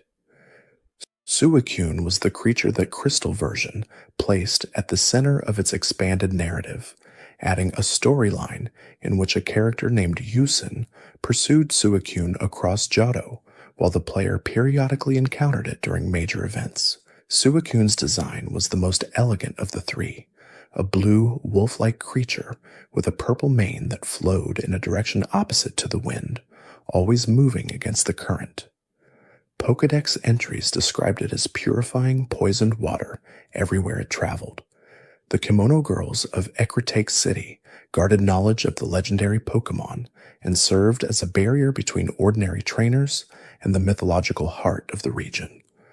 5 young women, named for their Eevee evolutions, performed traditional dances in the dance theater, and in both the original games and the remakes, were instrumental in the ceremonies that allowed the legendary Pokémon to be encountered.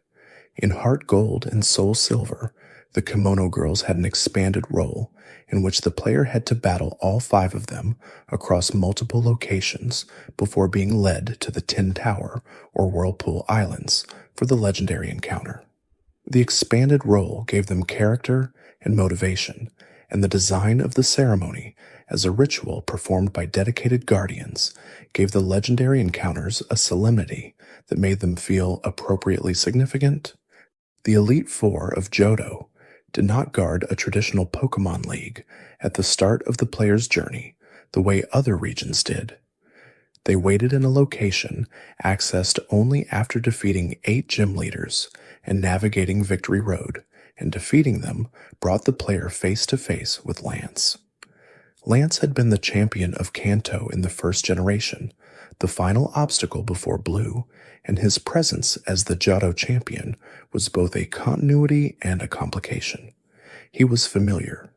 He had been the last challenge before, and now he was the last challenge again, his dragon types having grown no gentler in the intervening years. His championship team included multiple Dragonite, the powerful dragon type that he had used to devastating effect in Kanto, and the battle required players to have prepared carefully. Defeating Lance and becoming champion of Johto was not the end of the second generation's adventure. It was the midpoint. After the credits rolled and the player's name appeared in the Hall of Fame, the game continued. Kanto waited to the east. All 8 of its gym leaders were accessible, their teams scaled to the late-game levels of the returning champion. The entire Kanto region, reduced somewhat from its original scope, but recognizable and populated with original gym leaders, opened up for exploration. This second region bonus was unprecedented in the main series and has not been fully replicated since. Players who finished Johto did not finish the game. They began again, traveling back across the sea to a place they already knew, finding it changed but familiar. The gym leaders of Kanto had grown, their teams, and sometimes their personalities expanded. Misty's romantic subplot, Brock's culinary ambitions, Erica's philosophical growth, all of these were glimpsed in the brief conversations available before and after battles. At the top of Mount Silver, the highest point in either region, and accessible only after all 16 badges had been collected, a final trainer waited in silence. He carried no name in the dialogue. His team was the player's team from 3 years earlier in game time, from the first generation's adventure. His presence was a statement, rather than a traditional battle, and the implication of who he was and what his being there meant sat in the player's mind long after the credits rolled a second time. Celebi waited in the Ilex Forest, Johto's ancient woodland that housed a shrine at its center.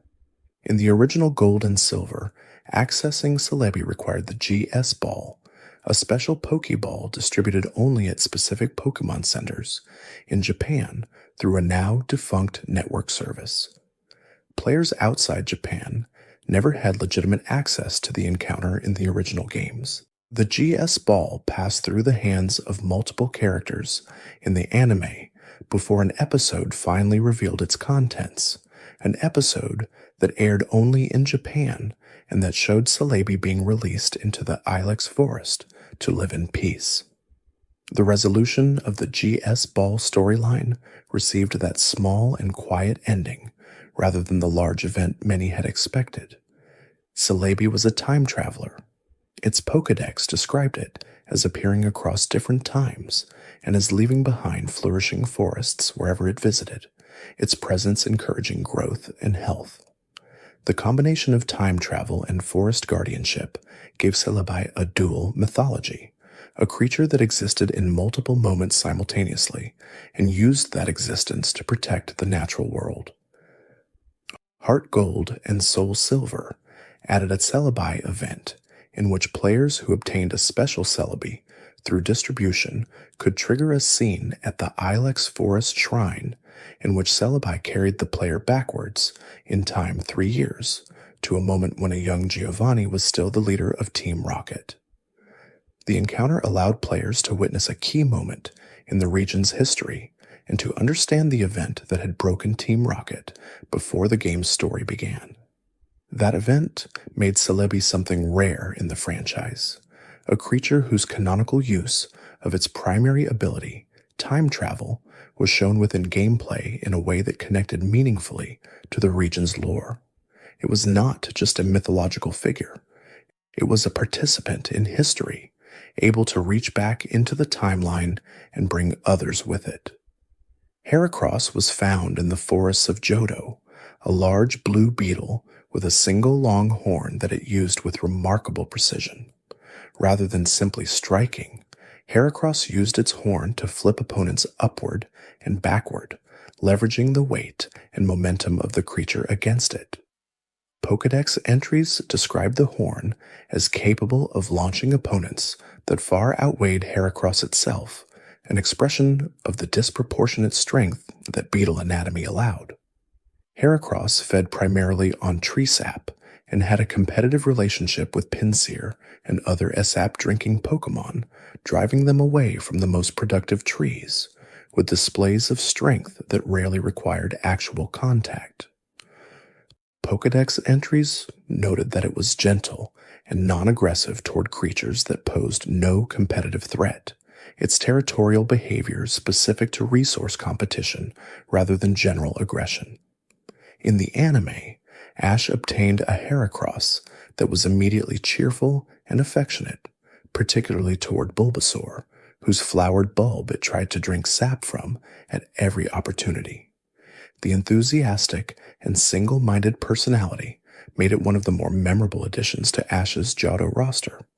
Heracross became competitively significant through its ability Guts, which boosted its attack when it was suffering from a status condition. Combined with a Flame Orb to trigger burn and moves like Close Combat and Megahorn, Heracross could hit with enormous force from a seemingly modest base. Its place in competitive play across multiple generations was earned through this careful combination of ability and moveset rather than raw stat totals. Slugma's volcanic habitat connected to the broader geology of Johto in a way that players who moved carefully through the game noticed. The region had active geological features, the Slowpoke Well, the Mount Mortar Caverns, and the volcanic steam rising from certain locations that hinted at the energy beneath the surface. Mag Cargo, Slugma's evolution, was described as so hot that raindrops evaporated before touching its surface, and puddles dried instantly nearby. The shell that formed around it gave it a more sedentary quality, the creature moving even more slowly than before, its internal fire contained and concentrated rather than spread across its entire exposed surface. This contrast between the liquid mobility of Slugma and the contained solidity of Mag Cargo felt like a designed metaphor for the way fire behaves at different temperatures and pressures. Uncontrolled as it flows and spreads, focused and compressed, it becomes something that holds its shape. Snubbull and Grambull's presence in Johto connected to the cultural history of guardian dog statues, Komainu, that stood outside shrines and temples across Japan. These statues depicted leonine, or dog-like forms, with wide mouths and fierce expressions, placed in pairs at entrances to protect the sacred space within. Snubbull's design borrowed from this tradition while inverting its emotional register. The fierce-looking guardian was actually frightened, its imposing appearance serving the same protective function as the shrine statues, while the inner experience was far from fierce. This reversal gave the species a depth that pure visual intimidation could not have achieved. The magnet train that connected Goldenrod City in Johto to Saffron City in Kanto ran on a track that players could not board at the start of the game, its pass unavailable until a specific NPC situation was resolved. The train represented the physical connection between the two regions, and boarding it for the first time, watching the landscape change from Johto's warmer palette to Kanto's older texture, was one of the second generation's understated emotional transitions. Route 28 and Mount Silver existed at the western edge of Kanto, beyond the reach of most trainers, accessible only after all 8 Kanto badges had been collected. The wilderness of that area felt deliberately abandoned, the routes sparsely populated with NPCs, the music quieter than elsewhere. Mount Silver itself had no music at all inside, only silence and the sound of footsteps echoing through rock. That silence was a design choice. The mountain that held the final challenge was stripped of atmosphere deliberately, leaving the player with nothing but the game itself and whatever they had brought with them. The encounter waiting at the peak rewarded that restraint with something that did not need explanation. The Kimono Girls' Eva evolutions had a resonance in the second generation that extended beyond their role as guardians. Each of the 5 dancers used one of the Eva evolutions available in Johto, and their teams were the first-time players in the second generation faced those evolutions under controlled and narrative conditions. Flareon, Vaporeon, Jolteon, Espeon, and Umbreon each appeared in the hands of a specific dancer, and battling all 5 was a task that spread across the game. Finding them required exploring different locations, and each battle was a reminder that the Eevee line's diversity was itself a kind of theme, the same creature branching into wildly different forms depending on circumstance. The idea that friendship during day or night produced different results in Espeon and Umbreon gave those evolutions a quality of context, of the same love producing different outcomes depending on when it was expressed. Players who had raised both found something in that detail that resonated. Entei's appearance in the third film gave the creature a role that the games never fully provided.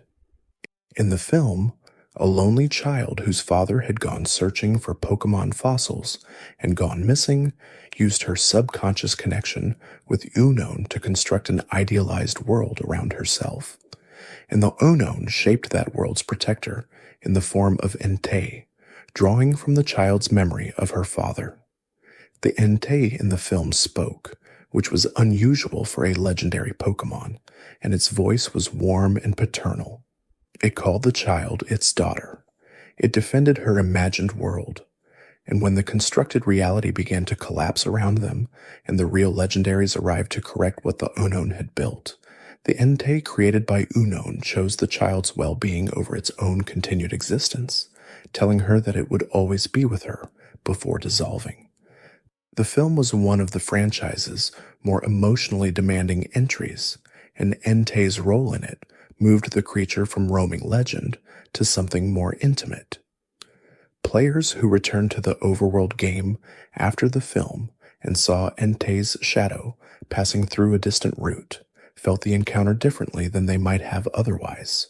Suicune's expanded role in Crystal version gave it a narrative presence that the other 2 beasts lacked in the original Gold and Silver.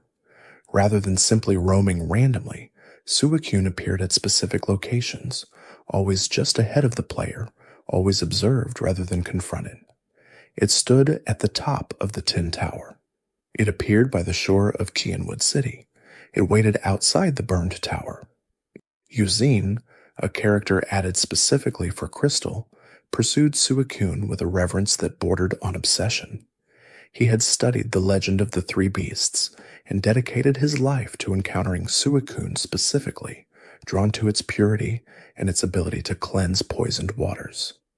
When the player finally battled and caught Suicune at the end of the expanded storyline, Eugene watched from nearby, not resentful, but genuinely moved that someone had made a connection he had been seeking for years. That small moment, the observer who loved something from a distance, watching someone else finally reach it, was one of the more human emotional beats in a series that rarely paused for that kind of reflection. The radio tower in Goldenrod City was the tallest structure in Johto, its broadcasts reaching every corner of the region. The Pokémon music channel played gentle tunes that could cause Pokémon to appear at higher rates in certain areas if the radio was left on during walking. The Pokémon March and Pokémon Lullaby cycled through daytime and nighttime hours, the lullaby in particular creating an atmosphere of quietude during the game's nocturnal hours. Team Rocket's takeover of the radio tower was the central crisis of the game's midsection, the villainous organization having returned after their defeat in Kanto and launched a broadcast intended to reach Giovanni, their missing leader, wherever he had gone into hiding. The broadcasts interrupted the regular programming, replacing music with a signal that no one answered.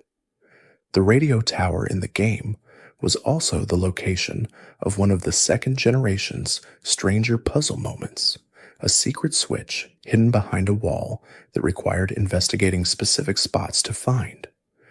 The discovery felt appropriately hidden for a place associated with transmissions that only some people knew to listen for. The Lake of Rage, north of Mahogany Town, was home to the red Gyarados, a shiny Gyarados that appeared as a scripted encounter and was the first guaranteed shiny Pokémon available to players in the history of the franchise. Its red coloration was the result of forced evolution, a signal broadcast by Team Rocket's transmitter in Mahogany Town, being used to accelerate Magikarp's evolution against their natural timing. The forced evolution produced physical and psychological distress in the affected Pokémon, and the red Gyarados, unable to complete its evolution calmly, became aggressive as a result. The storyline connected the shiny encounter to a narrative about the cost of forcing growth that's before its time, a detail that players who paid attention found unexpectedly resonant. Catching or defeating the red Gyarados triggered the Mahogany arc and led eventually to the dismantling of the transmitter and the Lake of Rage's return to its natural state. The red Gyarados itself could be beat by any player who chose to attempt it, and many did, keeping it as a prized and story-connected companion. Price was the Mahogany Town gym leader, an elderly man who specialized in ice types and whose motivation was revealed after his defeat to be rooted in grief. He had a Piloswine that had been separated from him long ago in an icy cave, frozen in a glacier, and he had spent decades perfecting his ice techniques in the hope of one day being skilled enough to rescue it. The backstory was provided through a series of discoverable items in the gym and through the battle itself, and it gave Price a depth unusual for gym leaders in the series. He was not simply a powerful trainer defending a badge. He was a person whose skill had grown from a specific wound and whose expertise had been shaped entirely by that early loss. When the player helped him find the Piloswine frozen in Mahogany's cave and returned it to him, the moment was brief but quietly enormous. The Piloswine had survived, still alive in the ice, and Price had finally arrived to bring it home. The player walked away with the badge and the story of a very long waiting. Chuck of Kianwood City trained under waterfalls. His gym required navigating a space of water to reach him, and his philosophy was apparently one of constant endurance, throwing himself against the force of falling water as a training method. His wife stood outside the gym and gave the player the Fly HM after defeating him, a detail that suggested a long-practiced routine between the two of them. Jasmine of Olivin City raised steel types, specifically Steelix, and her story was connected to the sick Amphi in the lighthouse. She could not be challenged until the player had obtained the medicine from Cianwood City's pharmacy, and returning with it was the condition for her availability. The kindness she showed toward Amphi, her willingness to remain at the lighthouse's top until the creature was well enough to resume its work, gave her an immediate and gentle characterization. Morty of Ecritake City trained ghost types, and had a connection to the legendary lore of the region that was implied in his dialogue more than stated explicitly. He sought the legendary Pokémon, believed in them, and his gym used optical illusions built from invisible platforms to create an appropriately disorienting experience for challengers. The invisible path through his gym was one of the second generation's most distinctly atmospheric moments, the player navigating something they could not see, trusting the logic of the floor beneath them. The burned tower in Ecological City was the location where the three beasts had died and been reborn, and its interior contained a puzzle that released them into the world. Three creatures, unnamed and dormant, rested at the bottom of the ruined structure. When the player climbed down and approached them, they stirred and scattered, Raikou and Entei bolting through the walls to begin their roaming, while Suicune paused at the surface for a moment before departing. The burned tower's history was visible in its architecture, the char and the collapsed floors, and the smoke that seemed to linger even after all these years. It was one of the game's explicitly melancholy spaces, a place where something that could not be undone had happened, and where the world had rebuilt around the wound without quite healing it. The Tin Tower across the street, by contrast, was the place of ascension, of Ho-Oh's potential return, of the sacred space that waited for a worthy trainer. The two towers stood in opposition, one marked by loss and the other by the possibility of restoration, both necessary to the mythology of Ecrotake's place in Johto. The Pokegear was the multi-tool carried by the player in the second generation, its functions expanding as the game progressed. A map function showed the region's layout. A radio function allowed access to different broadcast channels that each had specific effects. And a phone function stored the numbers of trainers and encountered en routes who would occasionally call to tell the player about good locations for items or to request rematches. The trainer phone calls were a new mechanic, and the combination of their usefulness and their occasional redundancy became one of the second generation's most discussed small details. Some trainers called frequently with relevant information. Others called with observations about weather or personal anecdotes that added texture without mechanical benefit.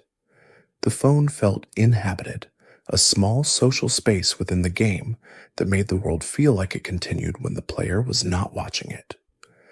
The ruins of Alph contained a mystery that the second generation never fully explained.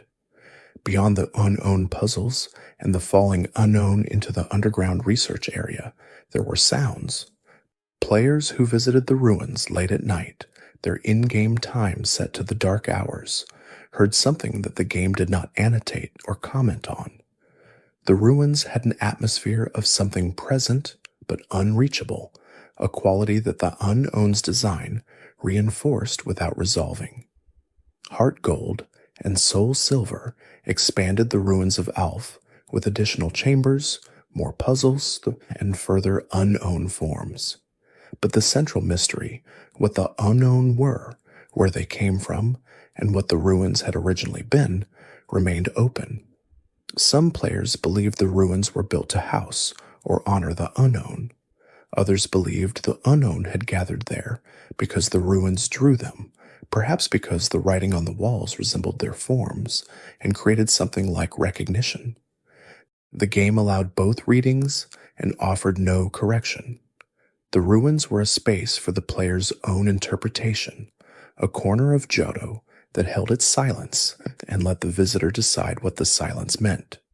The national park in the center of Johto hosted a bug-catching contest each Tuesday, Thursday, and Saturday, bringing players into a timed event where the goal was to catch the highest-scoring bug-type Pokémon possible within the competition's rules. The park itself was a carefully bounded green space between the industrial energy of the Goldenrod region and the quieter traditional towns further north. Pokémon that could be caught in the contest included Caterpie, Metapod, Weedle, Kakuna, Paraz, and Venonat, all accessible at modest levels, and on Sundays the contest was replaced with the presence of slightly rarer Pokemon that wandered the grass normally. The winner received a prize stone, often a sunstone or moonstone, which made victory in the contest mechanically significant for players who wanted to evolve specific Pokemon. The contest framed Pokemon catching as a sport, with judges and competitors, and a formal endpoint, one of the few moments in the series where catching Pokemon was placed in a competitive social context rather than presented as purely personal exploration. The day and night cycle of Gold and Silver was the first in the main series, and its presence changed the texture of the world in ways that went beyond simple visual atmosphere. Different Pokemon appeared at different hours. Certain events could only be triggered in morning or evening or deep night. The game's clocks ran in real time, synchronized with the internal clock of the Game Boy Color hardware. Morning brought Hoot Hoot's marking of time, the Pokédex describing its cry as a reliable signal for the hour's beginning. Evening brought the music of Pokémon Lullaby over the Pokégear radio, a piece of music designed to be listened to at a particular time of day within a particular activity. Night brought the ghost Pokemon to routes that had seen only normal types in daylight hours, the routes themselves changing character as darkness came. This temporal dimension gave Johto a living quality. The player could not access everything at any moment. The world moved without them and held things back for specific hours, requiring patience and planning, rather than simply grinding forward at whatever speed felt right. The game was, in some small way, asking players to share its time, rather than consuming it. Chris, the playable female character introduced in Crystal version, was the first female player character in the main Pokemon series. Her design was casual and sporty, her ponytails practical, and her presence was an acknowledgement that the franchise's primary audience had always included a significant number of people for whom neither of the previous default appearances had quite fit. Crystal version's introduction of the female player character arrived alongside the expanded Suicune storyline, and they added Pokemon Battle Tower facility, marking the game as more than a simple repackaging of the Gold and Silver experience. The choice between characters was brief and mechanical in Crystal, but it opened a door that remained open in every subsequent generation. Female player characters became standard across the main series, their designs varying from game to game, their presence normalized completely by the mid-2000s. The Pokemon world kept its Johto region alive in remakes, in references, and in the memories of players who had spent particular years of their lives moving through its towns and forests. Heart Gold and Soul Silver arrived in 2009 and brought the second generation back with fully three-dimensional graphics for the overworld, a walking Pokemon mechanic that allowed any Pokemon in the party to follow behind the player, and additional content that expanded every element of the original experience. The walking Pokemon mechanic was one of the most warmly received features in the franchise's history.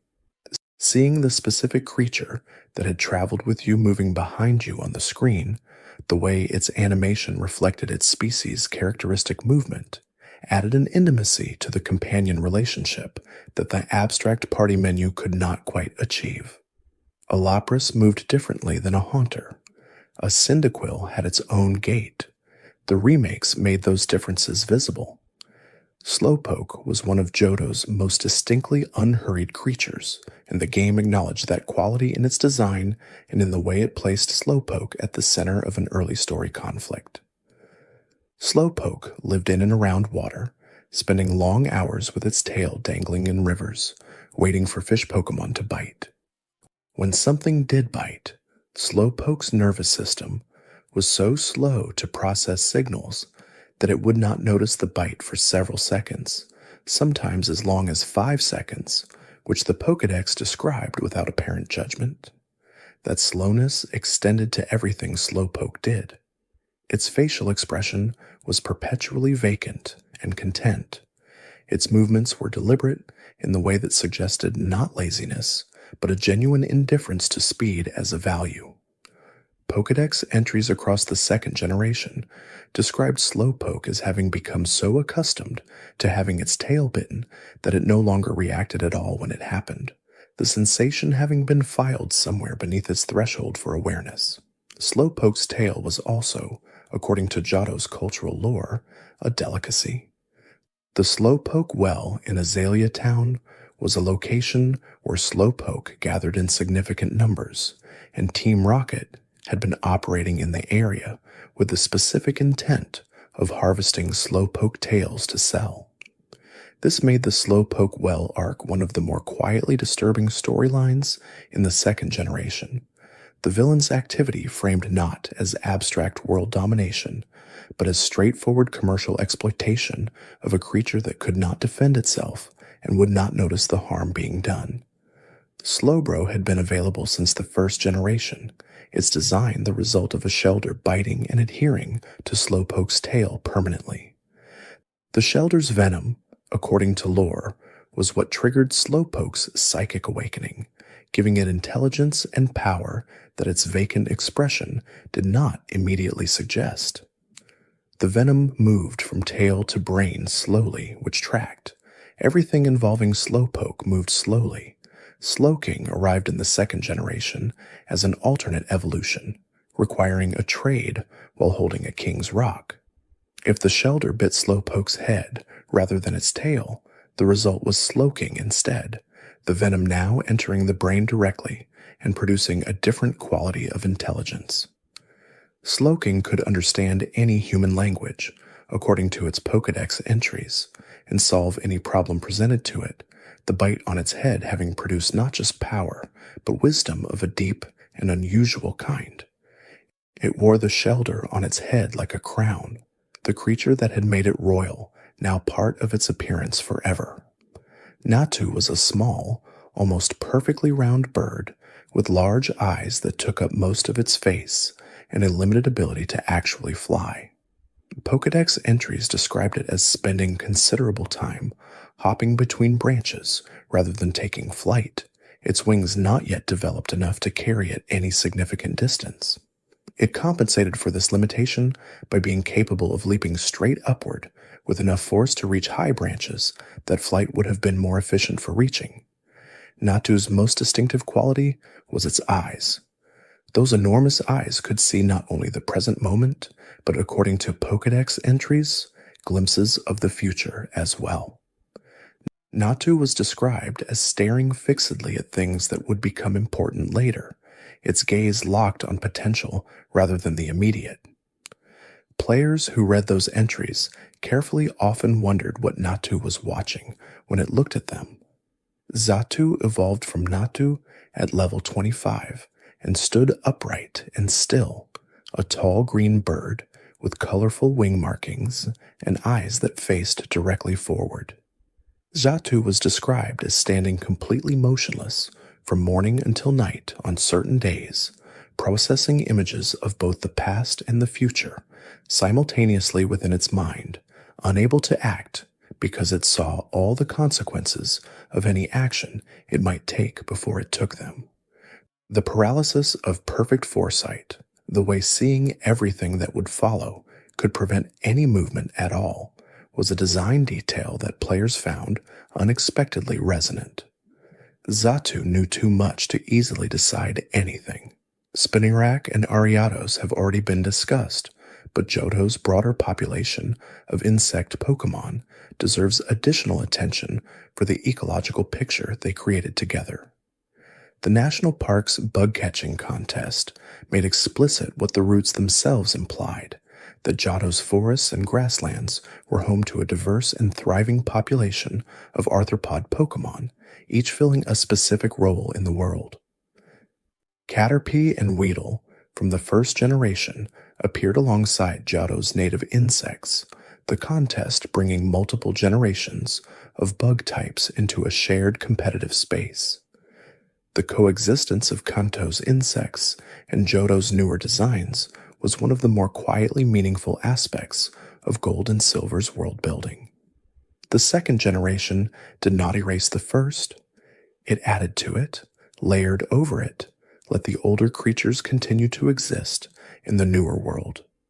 Beedrill from the Kanto region nested in the forests near the Ilex Shrine, and their presence beside Johto's own forest Pokémon created an ecological density that the roots felt populated by rather than merely decorated with. Walking through those areas at different hours meant encountering different creatures, some from the familiar roster and some from the newer one, all of them belonging to the same continuous world. Politoed was another alternate evolution introduced in the second generation, this time for Poliwhirl, which had previously evolved only into Poliwrath. Politoed required a trade while holding a King's Rock, and its design transformed the streamlined water types of the Poliwag line into something rounder, more festive, and considerably more cheerful. Pokédex entries described Politoed as a leader of Poliwag and Poliwhirl, its distinctive curl of hair on top of its head functioning as a status marker that other members of the line recognized and responded to. When Politoed called, Poliwag and Poliwhirl gathered around it. The image of a round, cheerful frog holding court over smaller tadpoles who followed its calls across a pond was one of the second generation's more charming ecological details. In competitive play, Politoed gained significant importance in the fifth generation when its Dream World ability Drizzle was made available, allowing it to summon permanent rain upon entering battle. This transformed it from a pleasant curiosity into one of the most strategically important Pokémon in the rain-based team compositions that dominated certain formats for years. Sunflora's relationship to sunlight was one of the more thoroughly developed ecological details in the second generation's Pokédex entries. Where Sunkern survived by doing as little as possible and conserving energy, Sunflora moved constantly toward the sun, its pace and energy directly calibrated to the warmth available to it.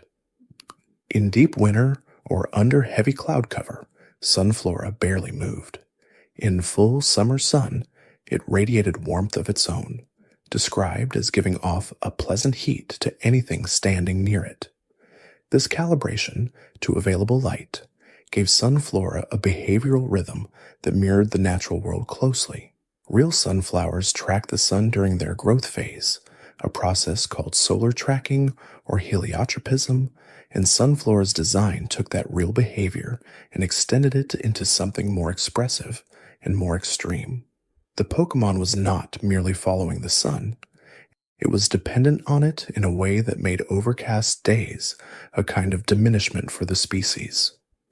The relationship between Sunkern and Sunflora, the minimal creature and the solar maximized one, created a design story about potential, something that survived by reducing itself could, given the right catalyst, become something that radiated outward. The Pokémon contests and special events of Johto's timeline also introduced the Safari Zone, though its implementation in Gold and Silver was one of the second generation's most discussed limitations. The Fuchsia City Safari Zone from Kanto returned in the second generation remakes, but was replaced in the original Gold and Silver by the planned Johto Safari Zone, which never fully opened during the events of the game. Players who traveled to the location in Qianwood found the gates closed, the warden explaining that it had not yet opened. This absence was notable precisely because the Safari Zone had been such a meaningful space in the first generation, a place of unusual rules and rare Pokémon that operated by its own logic. Its closure in Gold and Silver felt like a gap in the world, a space that should have been full but was not. Heart Gold and Soul Silver corrected this, opening a fully functional Safari Zone with customizable areas that changed which Pokémon were available based on objects the player placed within the enclosures. Slowking's debut in the second film, Pokémon the Movie 2000, gave the species a screen presence that the games had not yet established. The Slowking in that film was articulate, philosophical, and gently comedic, addressing the chaos around it with a kind of measured observation that suited its Pokédex description of wisdom perfectly. It spoke clearly, explained what was happening, and then acknowledged that there were things even it could not fully understand. This characterization matched the design in a way that felt considered, the evolved form of Slowpoke having retained the original species quality of calm indifference, while adding genuine intellectual depth. Espeon and Umbreon's competitive histories diverged significantly across the franchise's generations. Espeon's high special attack and speed made it a strong offensive presence in earlier competitive formats, and its access to bat and pass in certain team compositions made it a vehicle for moving accumulated stat boosts to other Pokémon safely. The combination of Calm Mind and Bat and Pass gave Espeon a role in team strategies that were eventually banned from competitive formats as the mechanic grew too reliable. Umbreon moved in the opposite direction, its role becoming defensive across every generation. Low offensive output, combined with exceptional special defense and a respectable defense stat, made Umbreon a creature built for endurance. Foul Play, a move it could access that dealt damage based on the opponent's attack stat rather than Umbreon's own, gave it a way to threaten physically offensive opponents while remaining primarily passive. Players who faced a well-built Umbreon in competitive play often described the experience as grinding, the creature recovering health almost as quickly as damage could be applied. The contrast between the two evolutions, one built for careful offense and the other for patient defense, reflected the original day and night mechanic of their evolution in an unexpected way. The creature of light struck quickly. The creature of darkness waited. Girafarig's design carried an unusual quality that players who thought about it carefully found somewhat unsettling. The tailhead was not a separate creature. It was part of Girafarig, but its brain operated independently, processing instinct without reason, reacting to stimuli without the deliberation that the primary head applied to every decision. The creature was internally divided, two nervous systems sharing one body, one of them thinking and one of them simply responding. Pokédex entries warned specifically against approaching Girafarig from behind. The tailhead would bite anything that came within its reach without consulting the main head's judgment, which meant that a trainer who approached Girafarig carelessly from the rear would encounter an entirely different creature than the one looking at them from the front. The same body, but a different experience depending on which end you approached. This detail made Girafarig one of the more genuinely strange designs in the second generation, a creature whose apparent calm from one angle concealed something reactive and uncontrolled at the other end. The psychic typing of the main head and the normal typing suggested by the tail's behavior felt like two different Pokémon sharing an arrangement. Forretress became one of competitive Pokémon's most enduring and reliable support options, and understanding why required looking at the combination of mechanics it offered simultaneously. Its steel and bug typing gave it an extraordinary number of resistances, 13 types dealing reduced damage or no damage at all against it.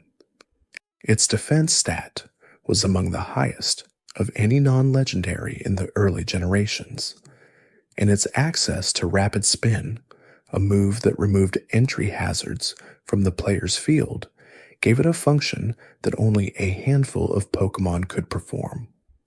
Entry hazards, moves like Spikes and Stealth Rock that damaged opposing Pokémon when they switched in, became increasingly important across generations. Controlling whether those hazards were on the field or not became a significant strategic consideration, and Forretress could both set hazards itself and remove the opponent's hazards in the same match, giving it unusual versatility for a Pokémon built primarily around defense. The visual disconnect between Forretress's round, almost cute steel shell, and its competitive reputation as one of the most reliable support Pokemon in the game was part of what made it interesting to those who followed competitive formats closely. It looked like something that would roll cheerfully rather than dictate the flow of a high-level match. Raiku's design drew from multiple sources in Japanese mythology. The Raiju, a creature said to travel in bolts of lightning, was depicted in folklore as taking the form of various animals, including wolves, cats, and weasels, all of which contributed elements to Raiku's final appearance. The saber-toothed quality of its fangs connected it to extinct prehistoric cats, giving it a depth of time that matched the legendary backstory of its death and resurrection. Pokédex entries described Raikou as carrying a storm cloud on its back wherever it traveled, the cloud releasing lightning when it roared. The idea of a creature that carried its own weather, that moved through the world accompanied by the electrical storm it contained, gave Raikou a visual drama that its speed-based design reinforced. It could not be seen standing still. It was always at the edge of disappearing. In competitive contexts, Raikou's combination of strong special attack and reasonable speed made it a functional electric attacker in formats that allowed legendary Pokemon. Its signature move, Zap Cannon, had a guaranteed paralysis rate when it connected, but its accuracy was low enough to make it a risky primary tool. Thunderbolt was more reliable, and Raikou's special move pool gave it coverage options that kept opponents uncertain about what it might use next. Entei's scale in the games was somewhat underrepresented by the physical space it occupied on screen. Pokédex entries described it as an enormous creature, its body said to be large enough that its back was higher than a standing adult's head, and its roar capable of triggering volcanic events. But in the sprite format of the Game Boy Color, those proportions were approximated rather than fully realized. The third film gave Entei the visual presence the games could not quite provide, its form large and warm and commanding in the animated feature. The version constructed by Unknown was in some ways more emotionally realized than the canonical creature roaming Johto's roots, because it had been given a specific relationship, a child who called it father, a role that the actual Entei in the games was not given the space to fill. Players who encountered the roaming Entei after watching the film found the creature carrying something extra in its brief appearance before flight. The in-game mechanics of the roaming Pokemon did not allow for much characterization, but the emotional context from the film layered onto the encounter, making the brief flash of orange on a route feel more significant than a simple encounter number would suggest. Suicune's relationship to water was described in Pokédex entries as active and intentional. It did not simply live near water, it purified it. Pokemon Gold's Pokédex described Suicune as capable of purifying any filthy water instantly and as traveling north to find the clearest water before then journeying outward to clean what needed cleaning. The direction of travel, always beginning from the north, connected Suicune to cold and clarity, to the kind of water found in high mountain snowfields before it gathered anything from the land below it traveled through. This gave Suicune a quality of originating from something pure and moving outward to share that quality with the world it passed through. In Heart Gold and Soul Silver, the player who chose to follow Suicune's appearances across the region eventually reached the Tin Tower, where Suicune stood waiting. The encounter there was one of the remake's most carefully designed moments, the music shifting as the creature turned to face the player after having been observed at a distance throughout the entire game. The waiting had been mutual. The Battle Tower introduced in Crystal version was the first facility of its type in the main series, offering a series of trainer battles that continued for as long as the player could sustain their winning streak. No healing between battles, a set team, and increasingly difficult opponents created a format that rewarded careful team building and consistent execution over improvisation.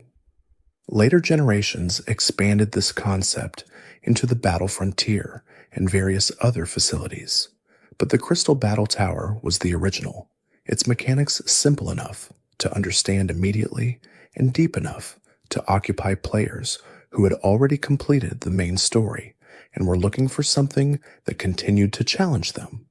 Heart Gold and Soul Silver's Battle Frontier was the most elaborate expansion of this concept in the franchise's history, featuring 7 different facilities each with its own format, its own rules, and its own facility head who appeared for particularly difficult challenge levels. Reaching and defeating all 7 facility heads was one of the most demanding completionist tasks in the franchise. The Pokémon music of Johto was composed by Junichi Masuda and Gold Suzuki, and it remains among the most beloved soundtracks in the franchise's history. The day and night cycle meant that many locations had both a daytime and a nighttime version of their theme, the nighttime versions typically slower, quieter, and more atmospheric than their daytime counterparts. Ecruteak City's theme was one of the second generation's most distinctive, incorporating traditional Japanese musical elements, a koto-like texture, and a pentatonic scale that evoked the shrine atmosphere of the city clearly, without requiring any visual context. Players who heard it while looking at the screen felt the cultural reference reinforce the musical one. Players who heard it while looking away from the screen understood something about where they were from the music alone. The Tin Tower music, heard briefly as the player climbed toward the legendary encounter, was quieter and more reverent than the city themes. The Route 1 music of Kanto, heard again in the second half of Gold and Silver, was immediately recognizable to players who had spent time in the first generation, its familiar melody carrying the weight of 3 years of game history. The return to Kanto was emotional, partly because of what the players saw, and partly because of what they heard. Mount Silver's silence was its own musical choice. The absence of a background track in that space, unique among the game's major locations, made the footstep sounds of the player's movement through the cave feel present in a different way. The game was asking you to listen to yourself, moving through it, rather than to a composed atmosphere that was appropriate for the final destination. Faulkner was the first gym leader in Johto, a young man who trained flying types and wore clothing that suggested he considered himself something of a bird, his long coat and high-collared style evoking the silhouette of a wing when he spread his arms. His gym was at the top of Violet City's gym building, accessible by jumping across a series of platforms at different heights. Faulkner's motivation was tied to his father, who had also been the Violet City gym leader before him. The Pokédex entry for the gym described Faulkner as carrying on his father's legacy, using the birds his father had raised alongside his own. The Pokémon he used, Pidgey and Pidgeot in the remakes, were described as including one that had belonged to his father, giving the battle a layer of inheritance that the dialogue did not fully explain but implied. Bugsy followed in Azalea Town, a scientist as much as a trainer, his knowledge of bug Pokémon extensive enough to rival specialist researchers. His gym was a garden maze of hedgerows that the player navigated by speaking with trainers who redirected them toward or away from the correct path. The design made navigation a puzzle before the battle itself was reached. Whitney's Goldenrod gym was the third and the most notorious. Her trainers were all young women with normal types, and the atmosphere of the gym was cheerful and pink in a way that gave no indication of the difficulty ahead. Her Miltank, equipped with rollouts compounding momentum and Milk Drink's reliable recovery, created a battle that many players still remembered decades later as the first genuine wall they had encountered in the second generation. When defeated, Whitney wept. She cried visibly in front of the player, refusing for a moment to hand over the badge, requiring an NPC to coax her back to composure. The comedy of the moment and the genuine emotional response it provoked in players made Whitney one of the most memorable gym leaders in franchise history. Returning to defeat her in Heart Gold and Soul Silver, with a better prepared team and years of experience between playthroughs, felt like returning to prove something. Morty's Ecritake City Gym placed the player on invisible platforms above a void, the correct path through the gym requiring either memory, guidance from other trainers, or the willingness to step into apparent emptiness and find that the floor was there. The visual design of the gym matched its leader's specialty, ghost types, in the most direct way possible. To reach Morty, you had to trust what you could not see. Morty himself spoke about the legendary Pokémon with reverence that felt earned rather than performed. He had seen Ho-Oh, or believed he had, and the belief shaped everything about how he approached his training and his role in Ecritake. The gym leader of the city that held the sacred towers was someone who thought carefully about what those towers meant, and his dialogue reflected that. Chuck of Keonwood trained under waterfalls and had a straightforwardly physical approach to everything, including the gym design itself, which required defeating certain trainers in sequence to open the path forward. His two Pokémon, Primeape and Poliwrath, in the original games, were both fighting types with a direct offense that matched his philosophy. Jasmine was the gym leader of Olivine City, and the only one whose story required the player to leave the city before challenging her. She could not be battled until the player had traveled to Keonwood, obtained the secret potion from the pharmacy there, and returned to restore Amphie's health. The wait was unusual for a gym leader, and it gave Jasmine a characterization before the battle. She was someone who prioritized the well-being of the Pokémon in her care over the convenience of challengers. That quality made her one of the most beloved gym leaders in the franchise. Price of Mahogany Town trained ice types and was the oldest gym leader in Johto, his physical appearance reflecting the decades he had spent perfecting his techniques in cold environments. His gym's ice floor puzzle required the player to slide across the surface in specific directions to reach him, and the challenge was spatial rather than combat-based. His team in the original games included Seal, Dugong, and Piloswine, the Piloswine carrying particular emotional weight for anyone who had read the story of how Price had lost his own Piloswine to a glacier years before. Claire of Blackthorn City was the 8th gym leader and a member of the Dragon Clan, the respected family from which Lance also descended. Her gym was built around a platform puzzle above lava, the heat rising from below while the player navigated to her position. After her defeat, she refused to hand over the rising badge, sending the player instead to the Dragon's Den to prove worthiness through a test given by the Elder there.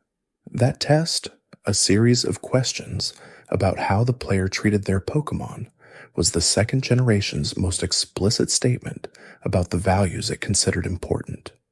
The questions asked whether the player used their Pokémon for battle or for friendship, whether they thought about what the Pokémon wanted, and what they hoped to find at the end of their journey. The answers determined what the Elder gave the player, though Claire was required to hand over the badge regardless of the Elder's judgment. The Dragon's Den itself was a quiet space, a pool of deep water with a shrine at its center, accessible from Blackthorn City's gym area. It was the home of the Dragon Clan's training traditions, and within it lived a Dratini that could be obtained through speaking with the Elder and answering the questions correctly. The gift Dratini could, with the right answers, know the move Extreme Speed, a move otherwise difficult to obtain on that species. The presence of the Dragon's Den as a lore-significant space connected Blackthorn City to the broader mythology of dragon types in Johto. Lance, who waited at the end of the Elite Four, came from this place and from this tradition. The path from the den to the champion had a cultural and familial coherence that other regions did not quite replicate. Dragon types in the second generation were scarce and valuable. The Dratini line remained difficult to obtain. The Horsea line evolved toward the dragon type only with Kingdra. And Kingdra, the evolution of Seadra, required a trade while holding a dragon scale, its design bringing together water and dragon typing in a creature that Pokédex entries described as creating massive whirlpools when it yawned and as capable of causing enormous storms when it moved at speed through the ocean. Kingdra's competitive strength in the second generation came largely from its typing. Water and dragon shared very few weaknesses, and in gold and silver, the only common weakness of that combination was other dragon types, which were rare enough that Kingdra could often be used with minimal concern about its weaknesses being exploited. The Kimono Girls used 5 specific Eevee evolutions in both the original games and the remakes, and the choice of which 5 spoke to what the second generation had made available. Flareon, Vaporeon, and Jolteon came from the stone evolutions of the first generation. Espeon and Umbreon came from the friendship-based evolutions of the second. Together, they represented the full range of what Eevee could become in Johto's time frame, before later generations added Leafeon, Glaceon, and the others that would eventually bring the total to 8. The dance performances associated with the Kimono Girls were traditional in style, and their kimono designs were each unique, reflecting the type of the evolution they trained. The Kimono Girl who used Espeon wore lavender shades, the one who used Umbreon wore deeper colors. The visual language of the performances extended to the trainers themselves, making them not simply representatives of their Pokémon, but expressions of the same identity. The Pokémon Daycare on Route 46 was one of Johto's quietest and most mechanically significant locations. Players who left Pokémon there while adventuring would return to find those Pokémon had gained levels at a rate proportional to the steps taken since dropping them off, and paired Pokémon of compatible species and genders would sometimes produce eggs. The egg mechanic introduced questions about Pokémon biology that the games deliberately did not answer in full. Professor Elm wondered about it. NPCs at the daycare offered practical information without scientific explanation. The eggs appeared without clear biological mechanism, and the games treated this ambiguity as appropriate rather than requiring resolution. Hatching an egg took a specific number of steps to complete, the number varying by species, and the Pokémon that emerged would be at level 5, regardless of the levels of its parents. It would know moves from its species' natural level-up learn set, but it could also inherit moves from its parents, including moves that the species could not normally learn through leveling up, creating what became known as egg moves, a source of competitive customization that players studied carefully. The breeding system rewarded patience and planning in a way that the rest of the game did not require. Players who only battled could complete gold and silver without thinking about it. Players who engaged with it discovered an entire secondary game within the primary one. Team Rocket's return in gold and silver was framed as a desperate attempt to reach Giovanni, their missing leader who had vanished after his defeat in Kanto. The organization lacked direction without him and was operating on the hope that a strong enough broadcast signal could reach him wherever he had gone and compel him to return. The broadcasts from Mahogany's transmitter and later from Goldenrod's radio tower were not coordination signals or propaganda. They were a distress call. Team Rocket was calling for its absent father figure, using the largest communication infrastructure available to them, and Giovanni was not answering. Players who had played the first generation understood what Team Rocket's defeat there had meant. the organization broken by a child who had simply been strong enough and determined enough to stop them. The second generation's Team Rocket storyline was the aftermath of that defeat, the sequel to a loss, and it carried a melancholy that the villain organization in the first generation had not needed to feel. Giovanni never appeared. The Heart Gold and Soul Silver Celebi event showed him 3 years in the past, at the moment of deciding to disband Team Rocket after his defeat. The event was the closest any official game came to showing what happened to him after the first generation ended. He stood alone in the empty hideout, and then he left. That was the conclusion the second generation gestured toward without stating directly. Morty's belief in Ho-Oh was not merely a character trait, it was a narrative function. The Kimono Girls, who guarded the path to the legendary encounter, required the player to have both the Rising Badge from Claire and the completion of their own 5-battle series before conducting the ceremony. Morty's gym was not the last before the Elite Four, but it was the last before the player's encounter with the legendary bird that gave Gold version its identity. Ho-Oh sitting atop the Tin Tower after all 8 badges had been collected was a moment the game had been building toward across its entire runtime.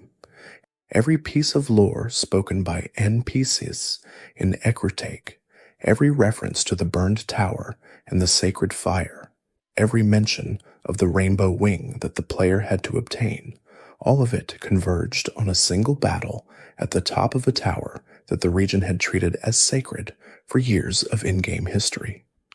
The battle itself was like any legendary encounter, but the context made it weightier. This was the Pokémon that had looked down on Ash at the beginning of his journey, visible only to him, unreachable by the audience. The encounter in the game was the closest any player could come to the thing that had opened the franchise's animated story. Azalea Town's connection to Ilex Forest was one of the second generation's most carefully maintained mythological threads. The forest was not simply an area to navigate. It had a shrine at its center, a small and quiet structure tended by a charcoal burner named Kurt, who made specialized pokeballs from apricorns grown on trees scattered throughout Johto. Kurt's Pokeballs were throwbacks to a time before the mass-produced modern ball existed, each type made from a different colored apricorn and having specific effects on the capture rate for certain kinds of Pokémon. The friend ball made captured Pokémon immediately more friendly. The heavy ball worked better on heavier Pokémon. The fast ball increased the catch rate of Pokémon that tried to flee from battle. The lure ball was more effective when fishing. The love ball was most effective on Pokémon of the opposite gender to the player's active Pokémon. The level ball was more effective when the player's Pokémon was at a significantly higher level than the target. The moon ball was more effective on Pokémon that evolved using the Moonstone. The diversity of effects created a system of specialization that rewarded players who thought carefully about what they were trying to catch before choosing which ball to use. And the apricorn trees themselves were distributed across different routes, requiring exploration to collect the different types. Growing and using apricorns was a side activity that the main game never required, but that players who found it often found deeply satisfying. The GS Ball arc in the anime remained one of the more puzzling storylines in the franchise's early animated history. The ball was introduced early in the Johto arc, passed between characters, and carried by Ash through multiple episodes, building toward a resolution that the anime kept delaying. When the resolution finally arrived in a Japan-only episode, it showed Celebi being released from the ball into the Ilex Forest. The episode never aired outside Japan, leaving international audiences without a conclusion to a plot thread that had been running for months. Years later, The showrunners acknowledged that the Celebi resolution had been planned to coincide with the theatrical event, and that the logistics of that coordination had resulted in the conclusion being regionalized in a way that effectively excluded most of the anime's audience from seeing it. The GS Ball became a footnote in discussions about the anime's pacing and planning in the Johto era, a storyline that had been built carefully but concluded quietly. Faulkner's relationship to his father was given more development in Heart Gold and Soul Silver than in the original games. Players who spoke with NPCs in Violet City could piece together that the senior Faulkner had been a Pokemon bird keeper of some renown, his collection of flying types having been the foundation of the gym before he passed its leadership to his son. The birds Faulkner used in the remakes included one described as having been raised by his father, the inheritance explicit in the team composition. Violet City also contained the Sprout Tower, a tall wooden pagoda that swayed with the motion of the Bellsprout that inhabited it, their combined movement keeping the structure flexible enough to resist earthquakes. The tower's design was one of the second generation's more specific architectural ideas, the building made structurally resilient by the living plants within it, the Pokemon, and the human construction sustaining each other. The monks who trained there were Bellsprout specialists, and defeating them was optional but rewarding, providing items and experience that made the early game more manageable. The headmaster at the top of the tower gave the player Flash as a reward, the weakening move useful in the dark cave sections that lay ahead. Slowpoke's tail, beyond its role in the Team Rocket storyline, had a culinary significance in the world that was referenced in multiple locations across Johto and Kanto. Certain NPCs described Slowpoke tail as a delicacy that sold for enormous prices in specialty shops, its flavor described as exceptional, and its texture unlike anything else available. This detail existed in uncomfortable proximity to the Team Rocket storyline's framing of tail harvesting as exploitation. The game acknowledged that Slowpoke tail was commercially valuable, acknowledged that Team Rocket was harvesting it through cruelty, and left the player to navigate the moral space between those two facts. The remedy the game offered was stopping Team Rocket, not questioning the market that made their operation profitable. It was one of the second generation's quieter complications, a piece of world building that created a realistic texture of economy and demand without fully examining what that texture implied. The connection between Johto and Kanto was expressed not only in geography, but in game mechanics and NPC dialogue throughout both regions. Characters in Kanto referenced events that had happened in Johto. The gym leaders of Kanto had been updated in the second generation's time frame, their teams stronger, and their circumstances changed by the 3 years that had passed since the first game. Misty was no longer at her gym when the player arrived initially, found instead on a date at the Capes north of Cerulean, her private time interrupted by the player. She returned to the gym after the player spoke with her, and the brief glimpse of her outside her professional role gave her a dimension that the original games had not provided. Brock had left the gym in the player's absence from Kanto and was pursuing culinary training, aspiring to be the best Pokemon breeder and cook he could become. His replacement in the first gym was his youngest brother, holding the badge that Brock had once defended. These updates to familiar characters made the return to Kanto feel inhabited rather than merely revisited. The world had kept moving while the player was in Johto, and the people in it had continued to live. The Pokemon franchise's second generation introduced a number of quality of life improvements alongside the new content that changed how the game felt to play. The ability to hold items was new in Gold and Silver, opening an entire dimension of tactical consideration. Giving a Pokemon a berry to hold changed how it survived longer battles. Giving it a choice band, or a leftovers, or a King's Rock changed how it performed in sustained competitive use. The berries themselves were distributed across trees on specific routes, regrowing over time if the player watered them or after a set number of days had passed. Collecting berries required remembering which tree produced which berry and returning to those trees regularly, creating a gentle rhythm of maintenance and reward that encouraged the player to move through the world rather than staying in one location. The held item system and the berry system together transformed the tactical landscape of Pokémon battles in ways that every subsequent generation built upon. What Gold and Silver introduced as a novelty, later games refined into deep and intricate systems. But the original version of those systems, simple and legible as they were, was where it began. The second generation also introduced held items that could trigger evolutions during trades, a new category that expanded what trade evolution meant mechanically. King's Rock triggered Slowking and Politoed, Dragon Scale triggered Kingdra, Metal Coat triggered both Steelix and Scizor, Upgrade triggered Porygon 2.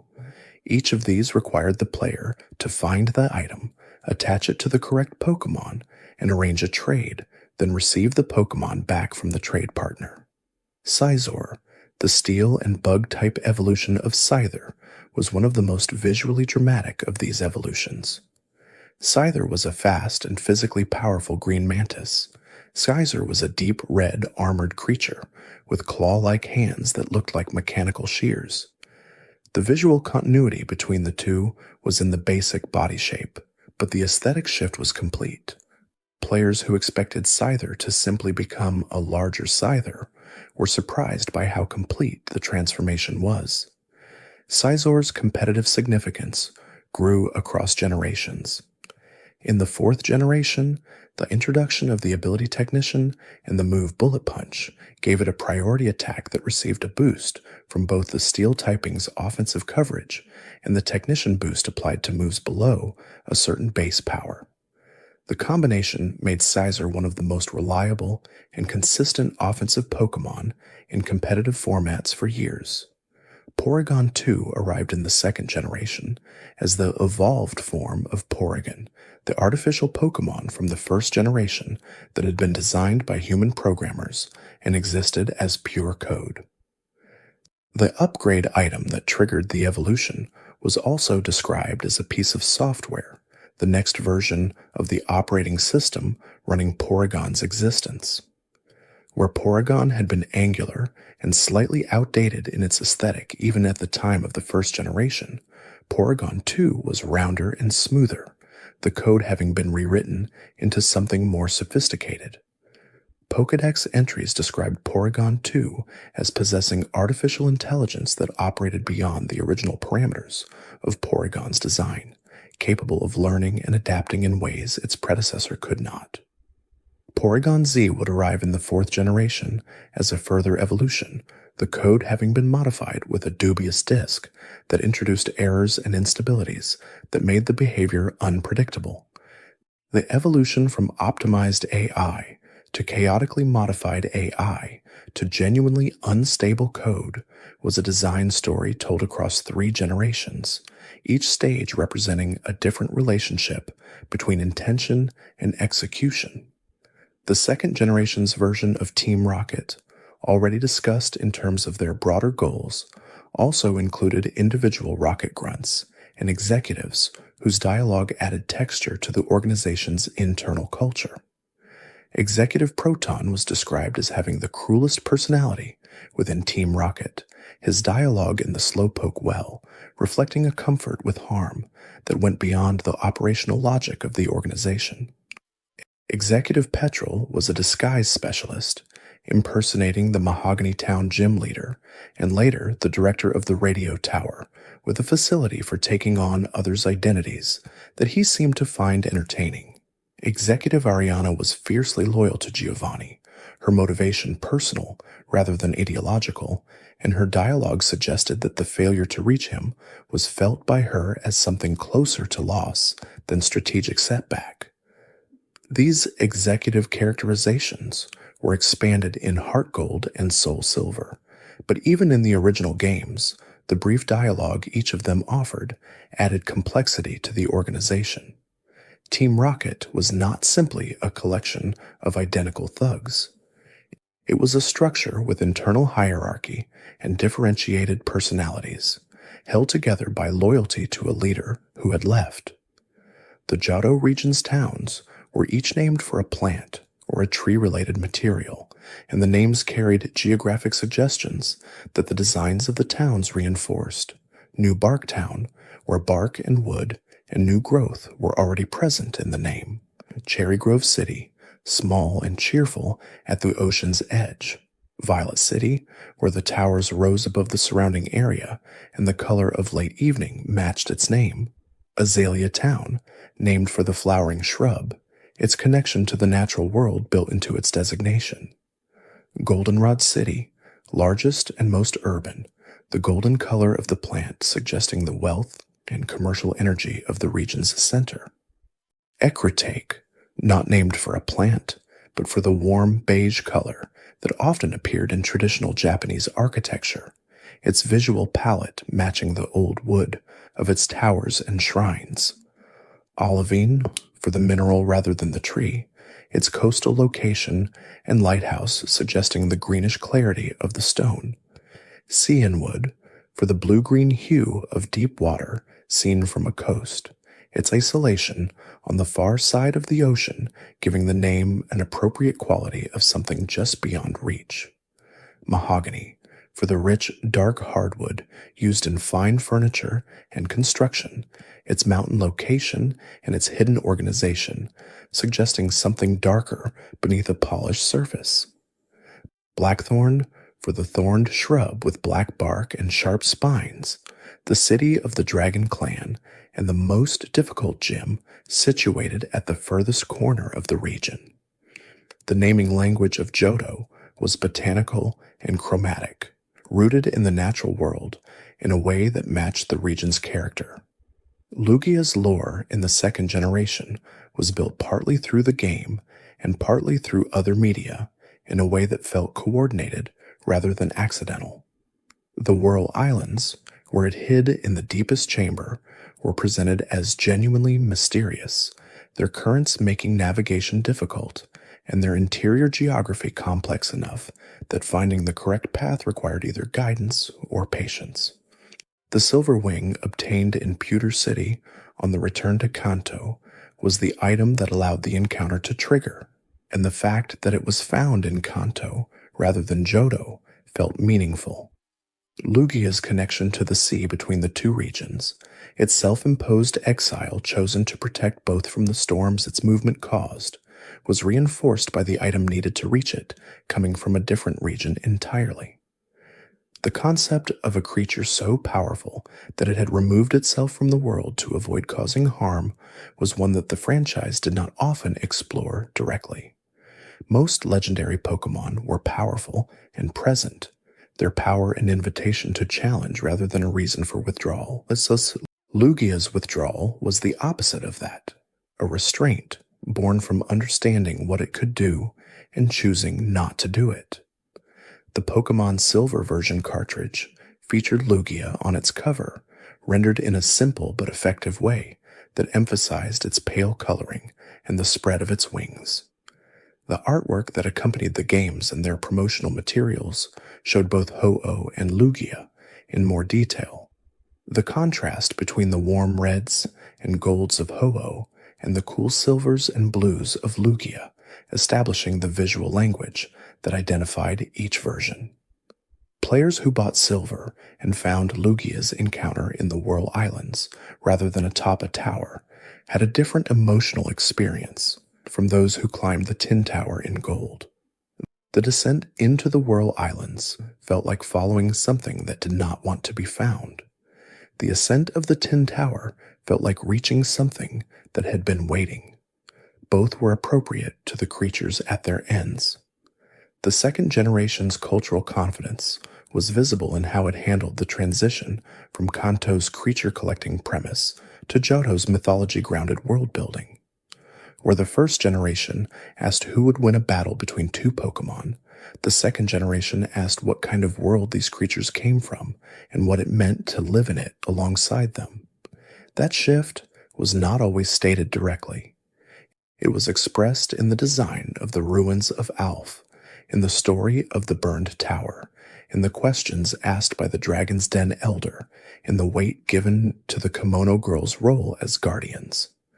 The game trusted players to feel the difference between a Pokédex entry that described a creature's habitat and one that described a creature's mythology.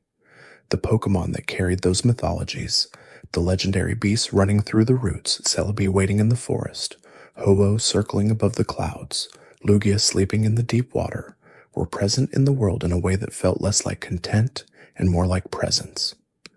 They were there. They had always been there.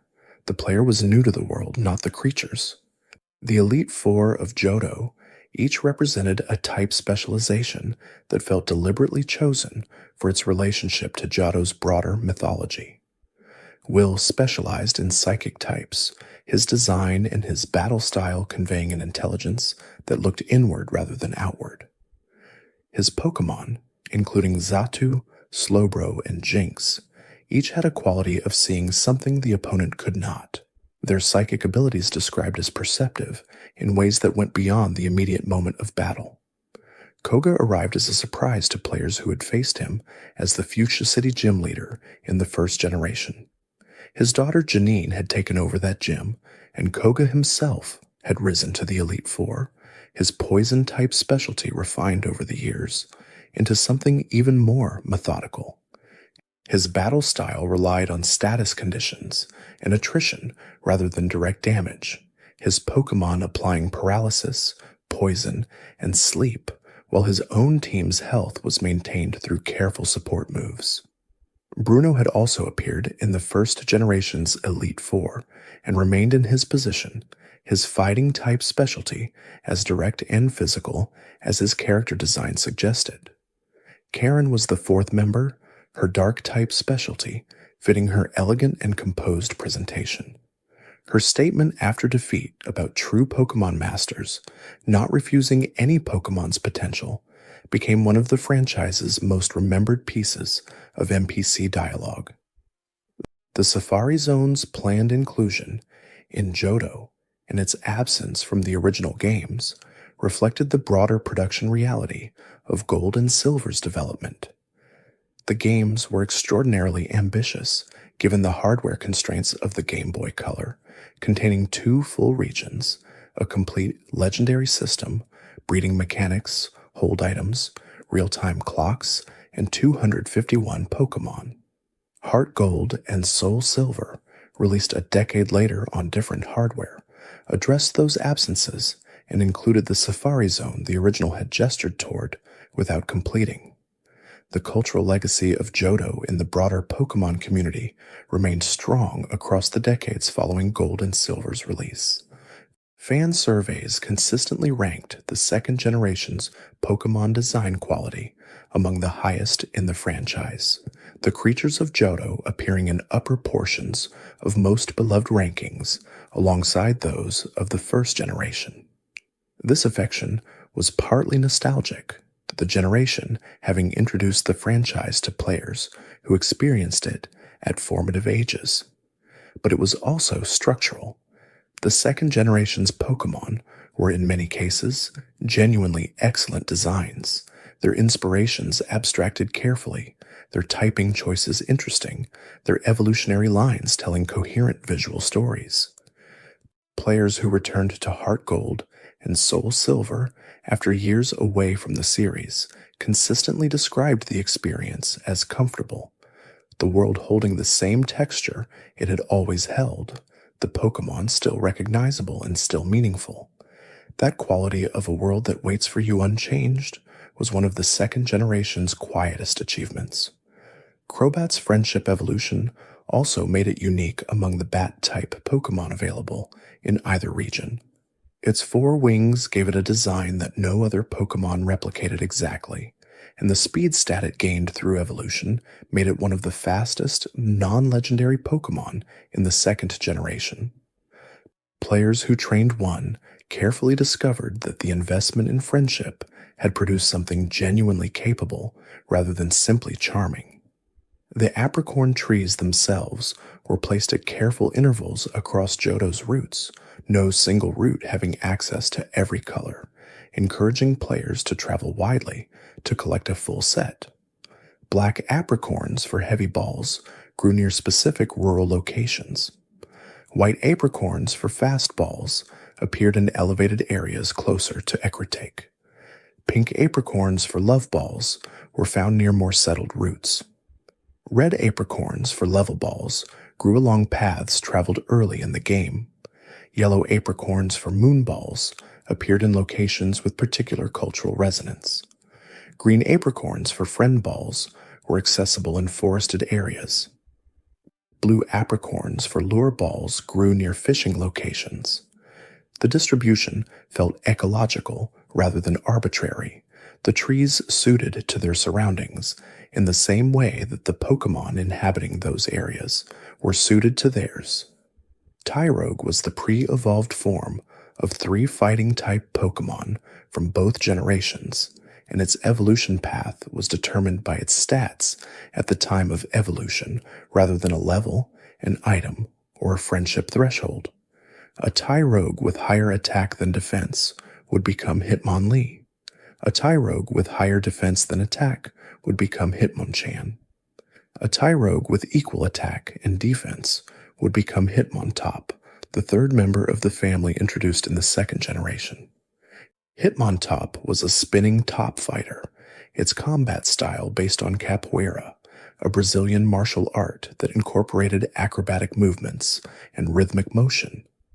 Its design showed it balanced on one finger, with its body inverted, spinning constantly, its head having become effectively its base, and its legs extending upward. This visual inversion matched the capoeira philosophy of disguising attack as dance and making it difficult for an opponent to predict the direction of a strike. The three-way evolution from a single pre-evolved form based on stat balance was mechanically interesting and encouraged players to think about what they wanted before their Tyrogue evolved. A player who had been raising it with attack-focused effort values would get Hitmonlee. A player who had focused on defense would get Hitmonchan. A player who had kept them balanced would get Hitmontop. The outcome reflected the training choices made, a feedback loop between the player's decisions and the Pokémon's development. Magby and Elekid were the pre-evolved forms of Magmar and Electabuzz, both Pokémon from the first generation, and their addition to the second generation gave those earlier creatures an early stage that softened their aesthetic considerably. Magmar had been angular and fierce, a fire-breathing duck-billed creature. Magby was rounder and more awkward, its fire still visible in the small flames that flickered from its body, but its proportions suggesting a creature still growing into itself. Electabuzz had been a tall, striped creature with a direct and aggressive posture. Elekid was compact and cheerful, its arms rotating like the blades of a small electric fan. These pre-evolutions created a narrative of growth for Pokémon that had previously existed only as adults. Seeing Magmar and Electabuzz with a childhood gave them a dimension of continuity that made the world feel more complete. Every creature had a beginning. The Pokémon world kept its Johto region alive in remakes, in references, and in the memories of players who had spent particular years of their lives moving through its towns and forests. The walking Pokémon mechanic of Heart Gold and Soul Silver, already mentioned for the intimacy it provided, also revealed individual Pokémon personalities through the small behaviors they exhibited while following. Some species would stop and look around when the player paused. Others would look up at the player's sprite, as though checking in. Some would spin or jump on certain terrain. These behaviors were species-specific and required either observation or discovery, but players who noticed them described feeling a different kind of connection than the games had previously offered. The soundtrack of the remakes preserved the original compositions while expanding their arrangements for more capable hardware, the familiar melodies recognizable but fuller, The Ecruteak city theme carrying the same emotional weight in orchestrated form that it had carried in its original chiptune version. Music that players had first heard as teenagers sounded like memory when they returned to it as adults, the notes the same, but heard through a different accumulation of time. The Johto region held its world carefully, and the facts that gathered in the margins of those games, the breeding mechanics, and the Pokédex descriptions, and the encounters at the tops of ancient towers, all of them added up to something that felt meaningful to the people who spent hours inside it. They still feel meaningful now. That is the particular quality of the Johto region, the way it held its world so carefully that returning to it decades later, the world holds still. May these quiet facts from a region built from tradition and myth carry you gently into rest, just as the forest of Ilex stands in stillness long after the last trainer has passed through. Thanks for watching. If these quiet details helped you relax, there's another video waiting on the left of your screen. You can let it play as you close your eyes. You might hear something soothing before you fall asleep again.